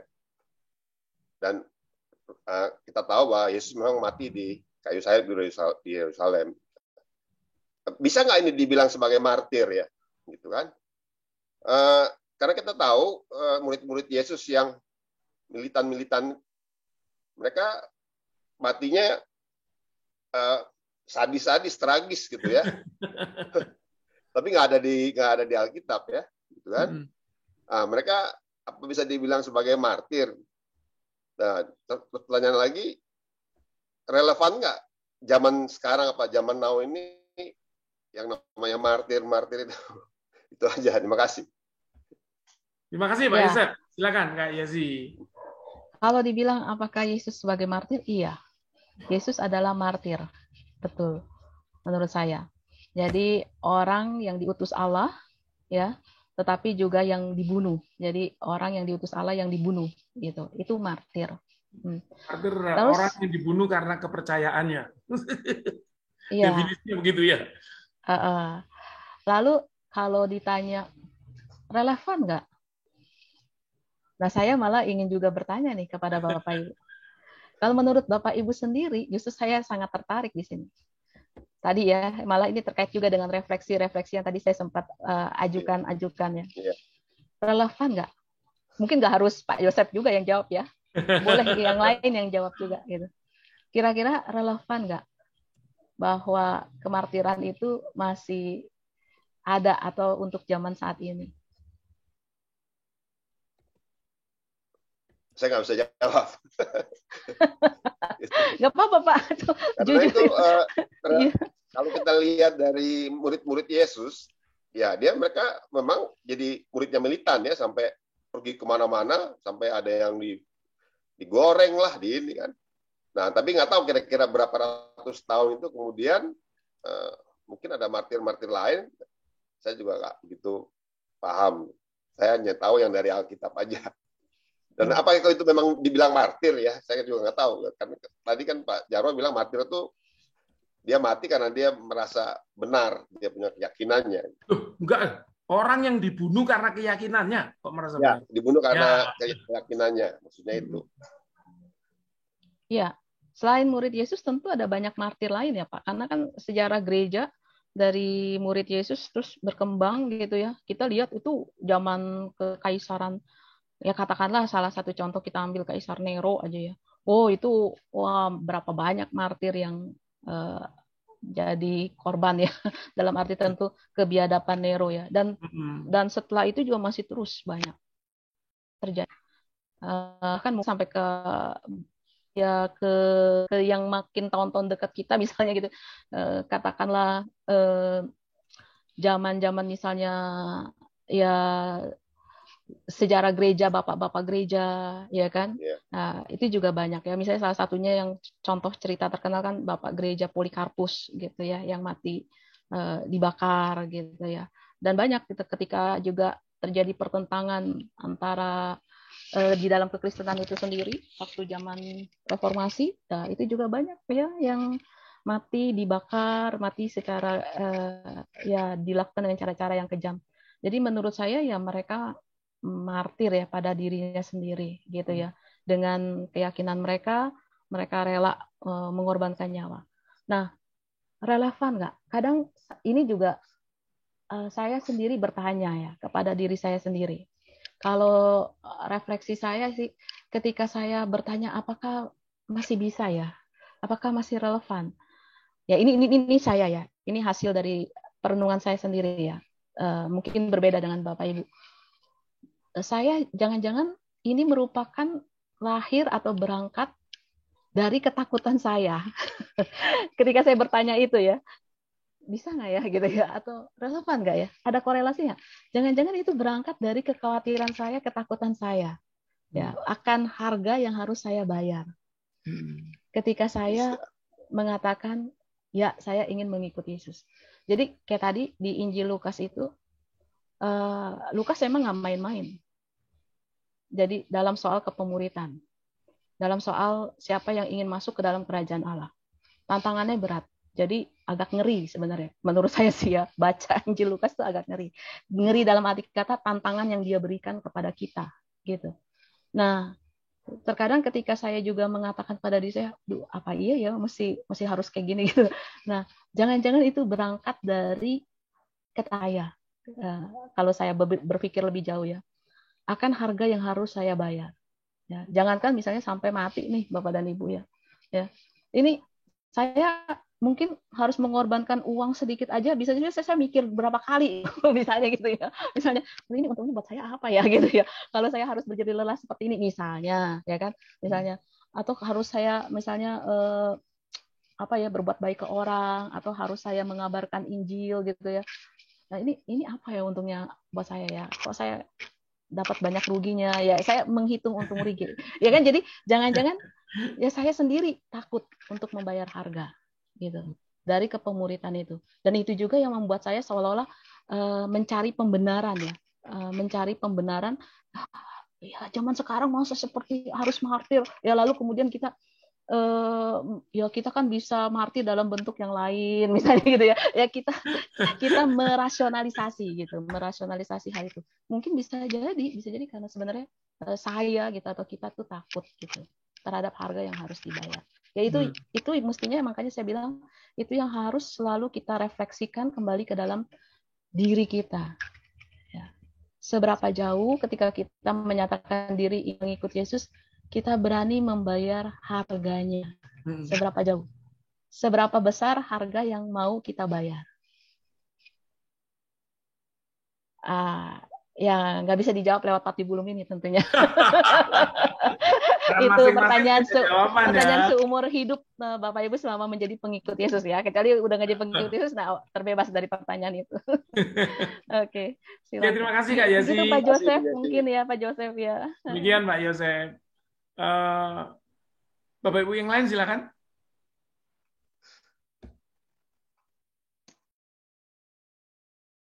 Pak Jody, selamat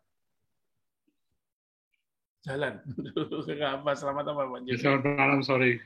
Ya Pak Jody, terima kasih sudah hadir Pak Jody. Tuhan berkati. Bapak Ibu yang lain silakan. Kita lanjut. Ada Pak Reza. Selamat malam Pak Reza. Kak Mimi Kak? Oh iya. Silakan. Itu poin Kak Mimi. Nggak apa-apa, saya baru habis rumah, saya lagi habis mandi, jadi saya ini sambil dengar tadi ya Kak Yesi. Selamat malam semuanya. Malam Bu. Nah gini, saya ada yang mau nanya nih Kak, yang untuk ayat 30, sorry. Ya. Oke, ayat 33. Oke, ayat 34. Ini sepertinya nih kesannya Yesus itu sepertinya sedih ya, galau gitu ya, Kak ya, sama Pak Jarwo ya. Yerusalem, Yerusalem, engkau membunuh nabi-nabi dan seterusnya.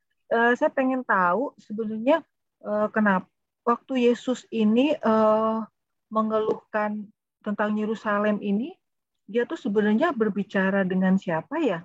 Karena kan sebelumnya di konteks yang di atasnya, dia tuh lagi intens komunikasi dengan orang Farisi yang notabene baik gitu, dari kalangan yang lebih baik dari yang lain-lain kan.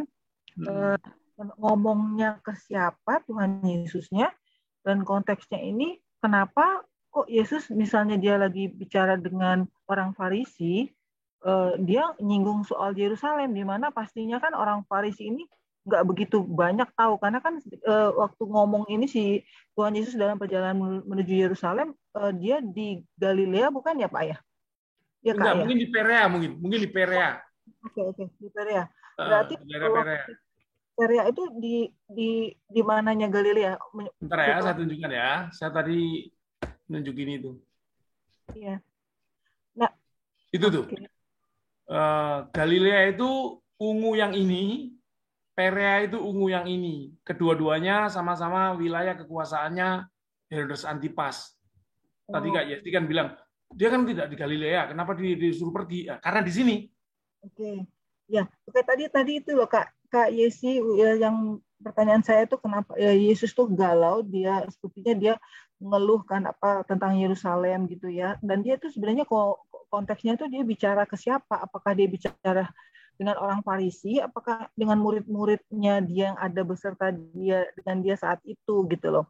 Nah, kalau misalnya pada saat Yesus itu berada di daerah mana tadi Pak Jarwo? Perea. Nah, itu kan berarti masih kekuasaannya Herodes Antipas ya. Nah, itu masih kekuasaannya Antipas.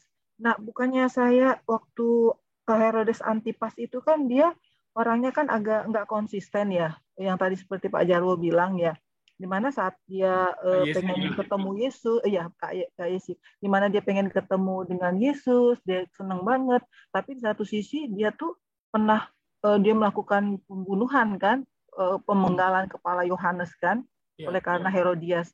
Nah, Kak Mimi, pertanyaannya apa?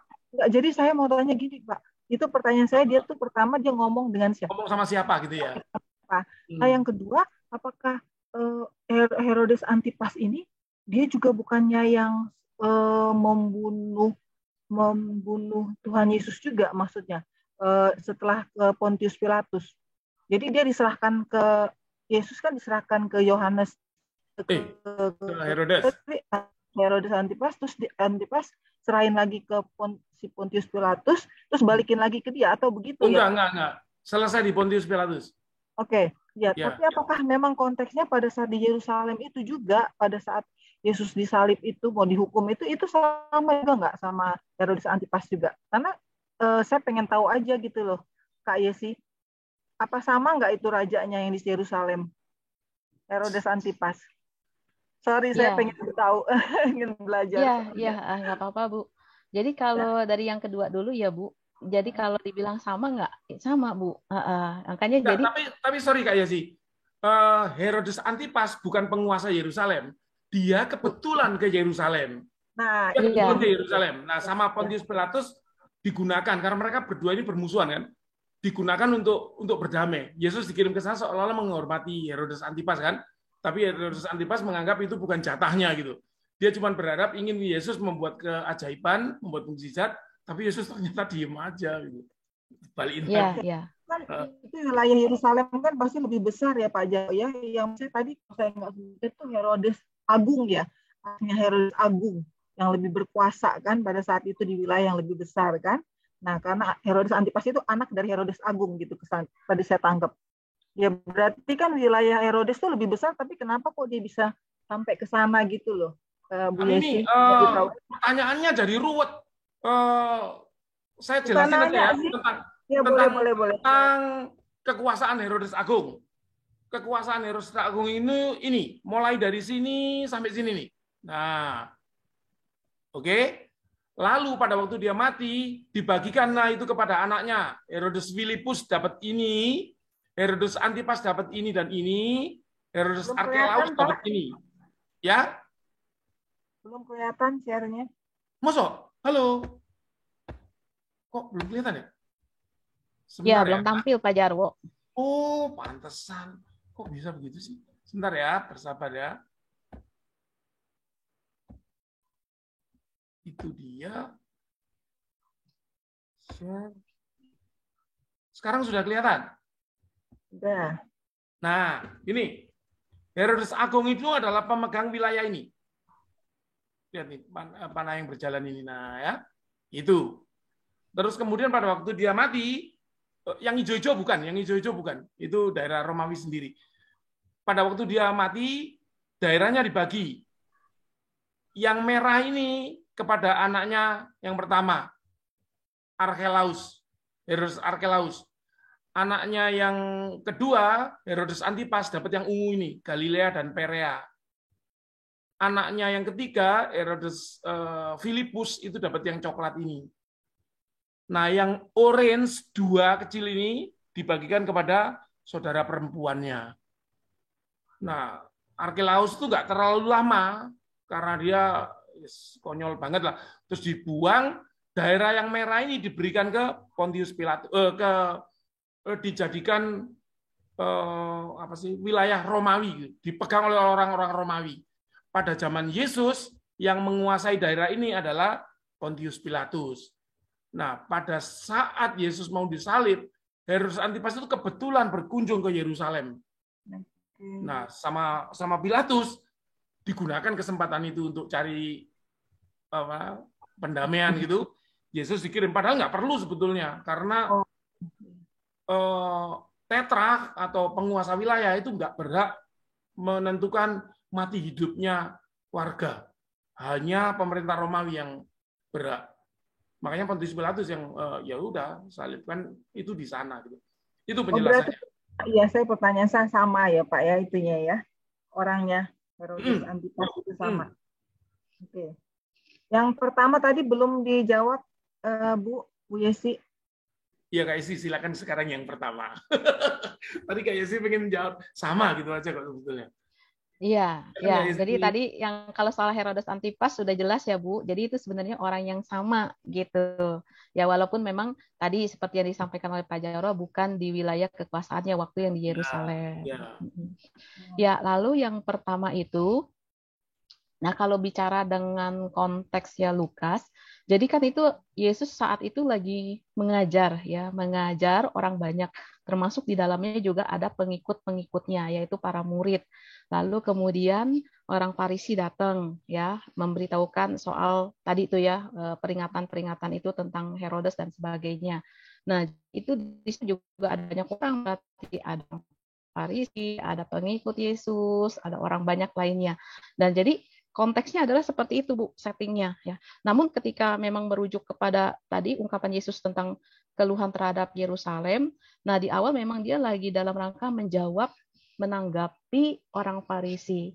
Lalu kemudian ya seolah-olah dalam tanggapan itu kemudian dilanjutkan dengan keprihatinannya dia ya, dan keprihatinannya itu berarti memang seolah-olah diungkapkan oleh Lukas ini dalam refleksi pribadi ya. Jadi Yerusalem, gitu, Yerusalem, gitu ya. Jadi dalam ungkapan sendiri ya, ya. Nah, tapi kalau mau bicara konteks setting yang lebih luas, ya supaya pengikutnya juga tahu, didengar oleh orang banyak, didengar oleh pengikutnya. Makanya ini seolah-olah menjadi antisipasi awal ya. Samar-samar para murid juga diajak untuk menyadari bahwa kepemuritan itu nanti ujungnya nggak cuma di sini nih ya, mendengar pengajaran-pengajaran Yesus, tetapi juga nanti ujungnya ada hal lainnya bisa jadi gitu. Kita ini, Lukas kan langsung bilang kan, siapa yang mau mengikuti Yesus harus meninggalkan keluarganya, ya kan, harus meninggalkan segala sesuatunya. Nah, setelah itu di Lukas 14 kan begitu Bapak Ibu. Kalau Bapak Ibu nanti lanjutan dari Patibulum ini, ya. Nah, siap-siap berarti Bapak Ibu minggu depan lanjutan Patibulumnya akan lebih keras ya tantangannya Bapak dan Ibu gitu. Nah, itu seperti itu. Jadi ya kalau mau dibilang ke siapa ya ke pengikut Yesus, bahkan sampai kepada kita nih pengikut Yesus di luar cerita Lukas gitu. Walaupun kalau secara cerita ya monolog ya, pergumulannya itu diucapkan secara pribadi gitu, reflektif dalam keprihatinan. Begitu Ibu Mimi. Terima kasih Kak. Berarti seide ya. Ya. Berarti kalau begitu. Jadi kalau ditangkap sepertinya Tuhan Yesus kan seide ya dengan orang Farisi. Tuhan Yesus pastinya tahu kalau tuh orang Farisi ini baik gitu ya, nggak berusaha untuk menguji dia, ngetes dia atau apalah pokoknya yang negatif tentang Yesus kalau saya lihat. Berarti kalau saya tangkap berarti ini kita seperti tadi penjabaran dari Pak Jarwo ada 7 ya tadi ya jenis-jenis orang Farisi. Berarti kan kita kalau zaman now ini kita nggak bisa menggeneralisasi. Kalau misalnya nih kalau orang Jawa nih semuanya nih pasti lelet gitu. Orang Batak nih pasti galak gitu ya. Jadi kan pasti ada tipikal yang nggak semuanya menjurus ke satu sisi jelek atau negatif ya ke Bu Yesi ya. Iya. Aja. Iya, terima kasih Kak Mimi. Bapak Ibu yang lain silakan.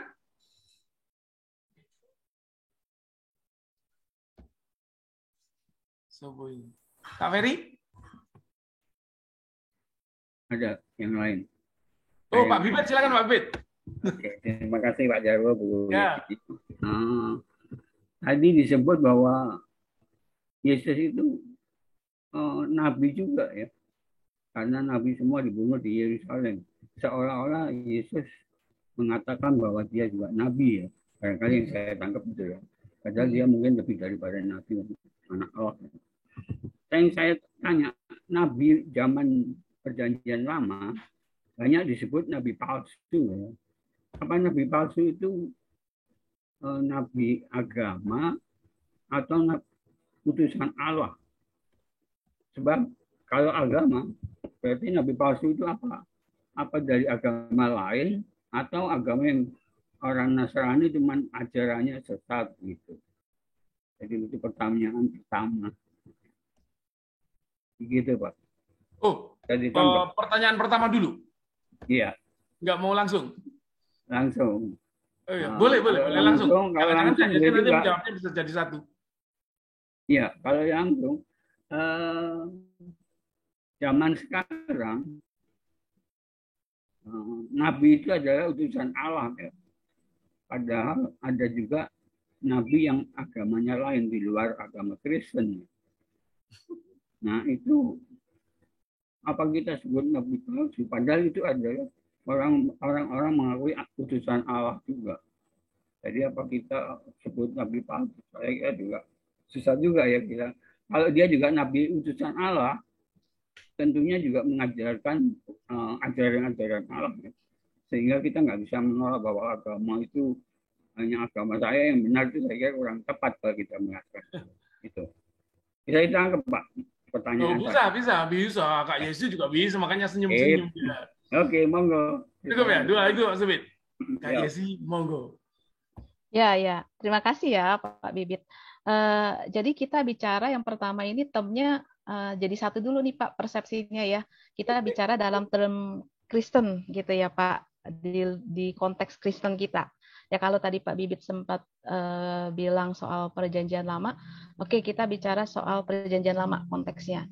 Nah perjanjian lama memang ada nabi itu memang yang diutus Allah ya, disebut nabi ya. Lalu kemudian suka ada istilah nabi palsu.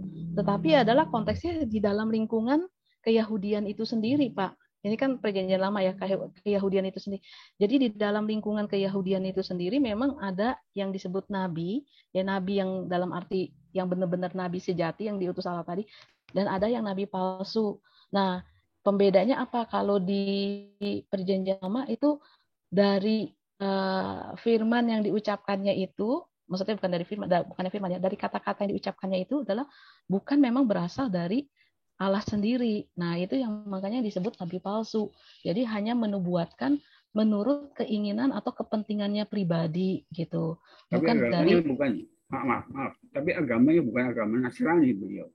Nah, ini kalau bicara perjanjian lama, Pak Bibit, kita belum ngomong agama Nasrani ya, bukan ngomong agama Kristen ya, karena ini konteks perjanjian lama belum ada kekristenan, Pak Bibit, di perjanjian lama. Tapi agamanya orang Yahudi, agama apa itu namanya? Nasrani? Ya Yahudi, agama Yahudi. Agama gitu. Yahudi ya. Jadi ada agama di luar Yahudi. Ada nabi palsu yang ya ada aja sih agama di luar Yahudi dalam arti kata agama Kanaan, agama yang lain ya. Tapi kan kita bicara konteksnya adalah konteks di lingkungan konteks agama Yahudi gitu. Dan di dalam nggak usah jauh-jauh di luar agama lain ya yang kita nggak ingin menilai ya nabinya seperti apa, indikator nabi di sana gitu. Tapi di dalam keyahudian sendiri pun bicara soal nabi ya tetap ada nabi yang sejati yang memang datang dari Allah dan nabi yang palsu gitu. Yang ibaratnya yang bukan diutus oleh Allah sendiri. Jadi di dalam lingkungan internal keyahudian itu sendiri, Pak, gitu. Ya. Tapi kalau bicara di luar eksternal nih, di luar keyahudian bagaimana? Saya rasa kita nggak mau main, bukan main, maksudnya kita nggak akan coba ke sana gitu loh. Ranahnya beda ya. Nanti kita juga salah memahami ya, karena nabinya orang lain ya mereka ya biarlah mereka yang menentukan sendiri kalau menurut saya gitu. Jadi kita bicara dalam tataran konteks kita aja.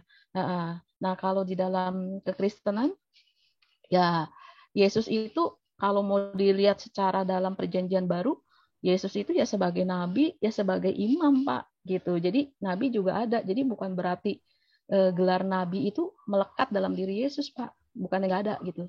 Nah di Lukas kenabian Yesus itu sangat jelas gitu, sangat kuat. Nabi dalam arti kata orang yang diutus oleh Allah. Bahkan bukan sekedar yang diutus, tapi orang yang sungguh-sungguh taat kepada Allah gitu dalam pengutusannya itu. Nah begitu Pak jadinya. Tapi Nabi tadi jadi sebetulnya utusan Allah, bukan utusan agama. Oh iya, utusan Allah Pak. Iya. Nabi itu adalah orang yang diutus Allah. Iya. Berarti kita juga mengakui kalau ada agama lain menyebut Nabi A, Nabi B itu mereka juga utusan Allah. Oh ya saya nggak tahu Pak. Kalau agama lain itu apakah mengartikannya sama gitu dengan istilah Nabi di kekristenan kita gitu ya? Nanti saya takutnya salah lagi. Saya tidak mendalami juga gitu. Asal dia ngajarin apa yang mau Allah, mestinya ya kita ya oke lah gitu ya. Kalau terus nggak oh ini nabi palsu itu nggak bisa ya Bu ya. Iya, saya nggak berani menilai itu, Pak. Jangan kejebak sama Pak Bibit, Kak Yesi. Saya aja ngomong tentang itu ditegur di chat, lihat. Oh. Ajarul ini nampaknya juga seperti nabi asli. Nampaknya. Satu lagi Bu, boleh Bu. Pak Bibit tahu jawabannya, Kak Yesi. Tenang aja. Boleh satu lagi Pak. Boleh silakan. Nih. Itu tadi disebut penafsiran ya, tadi ada slide-nya yang penafsiran mengenai jalan menuju kemuliaan, sengsara, ya. Jalan menuju kemuliaan yaitu kesengsaraan ya, kesulitan, kesengsaraan atau apa ya.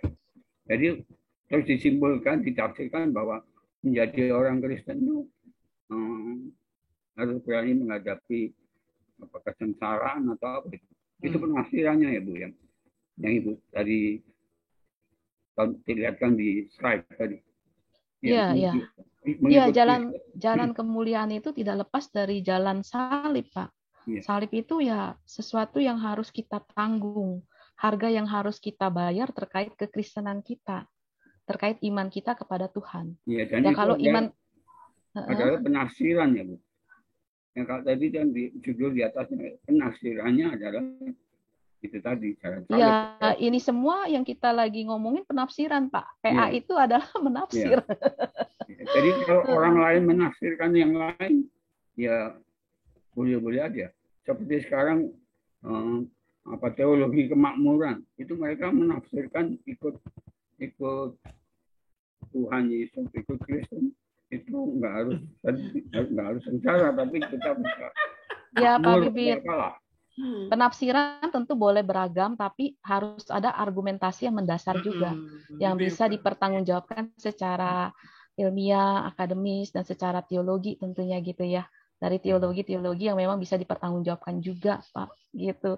Jadi, kalau kita bicara penafsiran, ya iya memang tafsir, semuanya boleh aja nafsir, tapi apakah argumentasinya ada dasar yang bisa dipertanggungjawabkan? Tidak. Nah, itu yang harus kita cross check, Pak. Di situ justru kita juga sebagai orang beriman, sebagai orang Kristen juga dituntut kekritisan kita, Pak. Jadi nggak hanya sekedar menerima begitu saja, gitu. Penafsiran atau apapun pendapat yang dikatakan kepada orang lain, sekalipun bilangnya ya termnya dalam istilah kekristenan atau iman dan sebagainya. Kita sendiri pun dituntut untuk menjadi orang yang bijak juga, Pak. Yang penting nggak usah saling menghakimi gitu, Pak Bibit. Oke, terima kasih Pak Bibit. Terima kasih banyak. Ya, Kak Yesi, ada pertanyaan di chat dari Bu Nane, biar saya bacakan ya. Izin bertanya tentang ayat 35b. Di sana dikatakan, tetapi aku berkata kepadamu, kamu tidak akan melihat aku lagi hingga pada saat kamu berkata, diberkatilah dia yang datang dalam nama Tuhan. Pertanyaannya, apakah ini berarti nantinya seluruh Yerusalem dan orang Yahudi akan menerima Yesus sebagai Tuhan mereka? Monggo Kak Isi. Nanti seluruh Yerusalem dan orang Yahudi akan menerima Yesus sebagai Tuhan mereka. Ini belum bisa, menurut saya sih belum bisa dijawab ya di dalam teks kita. Jadi ini hanya baru mengantisipasi, kedatangan parusia. Ya, jadi parusia itu yang paling bisa dianukan ya, didekatkan ya Kak Isi. Iya, kedatangan Yesus kembali di akhir zaman itu yang bisa kita lihat ya secara yang lebih pasti gitu. Tapi kalau seluruh Yerusalem dan orang Yahudi akan menerima Yesus, ini masih jauh perjalanannya dan tergantung. Ya kan tadi dalam termnya Lukas kita adalah pengampunan Allah ya berlaku untuk semua orang, tetapi juga harus ada pertobatan gitu. Jadi kalau mau ditanya apakah nanti ya tergantung. Apakah memang kalau menurut kacamata Lukas ya, apakah memang ada pertobatan dari seluruh Yerusalem dan orang Yahudi ini? nyatanya sampai ke Yesus mati pun berarti itu menunjukkan belum ada, ya kan Bapak Ibu ya. Tapi nggak tahu kalau parousia nanti apakah ada pertobatan. Nah, jadi yang jelas yang diantisipasi adalah kedatangan Yesus kembalinya, parousianya. Dan itu justru diantisipasi oleh kita seharusnya. Dalam arti apa antisipasinya? Pertobatan. Sebab kita juga nggak tahu kan parousianya itu kapan jadinya. Tapi yang kita udah jelas harus kita tahu jelas bahwa kita harus bertobat. Terima kasih Kak Yesi. Begitu. Demikian Bu Nana, cukup? Terima kasih. Terima kasih Bu Nana. Bapak Ibu yang lain silakan, kita masih punya cukup waktu. Pak David? Pak David Yahya, senyum-senyum dari tadi Pak David. Silakan Pak. Selamat malam, terima kasih Pak Jarwo. Selamat malam Pak David. Isi. Ya Pak. Kan katanya orang Farisi itu termasuk ada yang baik Pak ya. Spiritualis juga mengatakan kan, kamu ikutilah ibadahnya orang Farisi, tapi jangan mengikuti kelakuannya, ya kan? Ya. Nah, ibadahnya benar atau baik kalau menurut Kak Yesi? Ibadahnya orang Farisi gitu, ya kan? Karena kalau biasa kan kita di sekolah mungkin ada di sekolah kalau apalagi kalau ekonomi itu kan ya. Balance itu belum tentu benar. Kalau benar itu pasti balance katanya. Iya kan? Nah ini baik dan benar itu ini. Boleh penjelasan dari. Boleh saya menyampaikan pendapat dulu sambil Kak Ezi mikir. Silakan. Pak, ibadah tidak pernah ada yang salah. Ibadah itu sampai diperinci dengan ritual seperti itu oleh orang Yahudi. Oleh orang Farisi ya, mereka paham, mereka itu dan sebagainya. Mereka taat. Yesus menuntun kita untuk tirulah. Taatlah seperti mereka. Pahamilah seperti mereka. Benarlah seperti ibadah mereka. Tapi jangan tiru kelakuannya. Kadang-kadang di dalam kebenaran beribadah, dia tetap aja munafik. Seperti yang tadi itu kan. Yang bentur-benturkan kepalanya, yang jalan bongkok, yang memamer-mamerkan kebaikannya, itu kan. Itu jangan ditiru. Kalau soal ibadah tepat waktu, soal ibadah urutannya benar, soal ibadah membacakan doa, tirulah gitu. Bahkan kita dibilang kalau kehidupan keagamaanmu tidak lebih baik dari orang Farisi, kok tidak akan pernah masuk kerajaan Allah. Yesus bilang gitu kan? Oke, itu dari saya Kak. Kak Yesus silakan. Saya masih ingin memperjelas nih pertanyaan Pak David tadi ya. Yang dimaksud dengan Pak David apa ya tadi Pak, benar atau tidaknya agama Yahudi gitu, ini bagaimana boleh diperjelas? Yesus kan ngomong, tirulah ibadah orang Farisi, tapi jangan tiru kelakuannya. Ibadahnya itu, tapi benar nggak ya? Gitu. Karena yang balance belum tentu benar. Karena posnya bisa mencelek-mencelek, tapi klop gitu kan? Yeah. Tapi yang benar pasti balance gitu. Nah, itu yang dipertentangkan di situ Kak Yesi. Silakan Kak Yesi. Tapi kalau bicara soal benar, ini agak sulit ya, karena benar itu benarnya bagi siapa ya, gitu. Kalau kita dalam kacamata kita Kristen, superioritas kekristenan kita akan lebih mengatakan ya kekristenan yang lebih benar gitu dibanding seolah-olah agama Yahudi ya. Ini kan kalau Farisi berarti agama Yahudi ya. Tetapi kita perlu ingat bahwa Yesus sendiri pun juga adalah orang Yahudi. Dia bukan seorang Kristen pada saat itu ya. Walaupun memang setelah pengajaran Yesus berkembang agama kekristenan, ya kan, pengikut Yesus. Tapi Yesus sendiri pada waktu Yesus hidup, dia adalah sebagai orang Yahudi dan dia mengikuti segala tradisi keagamaan Yahudi yang berkembang pada saat itu, gitu. Nah, jadi kalau mau dibilang benar atau enggaknya agak sulit ya Pak. Tapi dalam arti tertentu dari apa yang tadi dikatakan oleh Yesus, yang penting adalah esensi spiritualitas dari keagamaan itu sendiri apa. Jadi bukan soal masalah benar enggak dalam arti lahiriah ya, ritual apa detil per detilnya gitu loh, apa yang harus dilakukan, tapi secara esensi apakah semua ritual itu bisa membawa kamu ke pertobatan atau enggak. Kalau kita balik lagi ke konteks Lukas. Kalau semua ritual itu tidak membawa kamu ke pertobatan dalam arti perubahan sikap hidup yang menyeluruh ya. Yang menyeluruh itu ya percuma gitu, nggak ada artinya. Maka Tuhan Yesus pun seolah-olah memberikan kritikan-kritikan yang serius terhadap tradisi-tradisi yang dilakukan oleh orang Yahudi pada zamannya, atau dalam arti dalam diri para pemimpin agama Yahudi pada saat itu. Begitu Pak David. Terima kasih, Desi. Terima kasih Pak Jarwo. Terima kasih Pak David. Sama-sama Pak. Bapak Ibu yang lain silakan. Sungguh kita masih cukup waktu, 2-3 pertanyaan masih cukup. Saya intip lagi.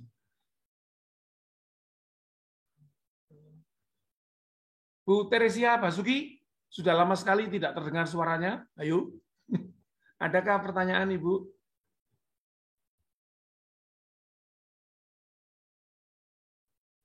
Oh, nggak ada. Pak Ari Santoso, Papi, ada pertanyaan Papi?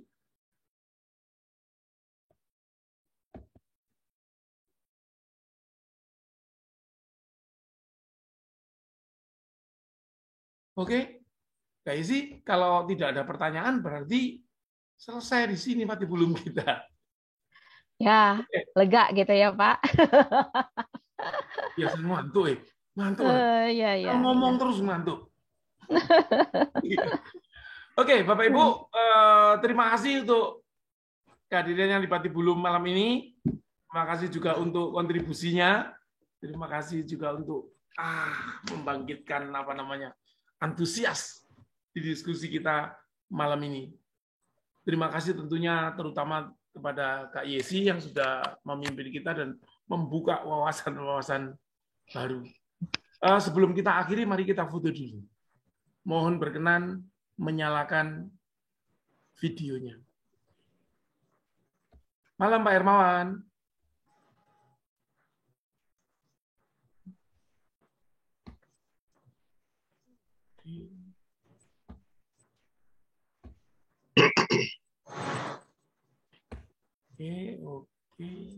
Oke. Kita ada 2 halaman ya. Saya akan potret satu-satu. Tersenyumlah karena kita tidak pernah tahu kita di halaman berapa. 3,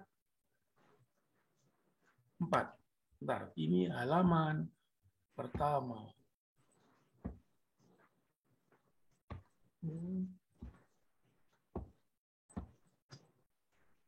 Sorry.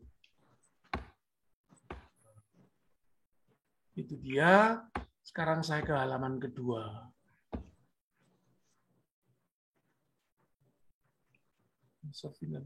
Bu Enda, selamat malam Bu Enda. Oke.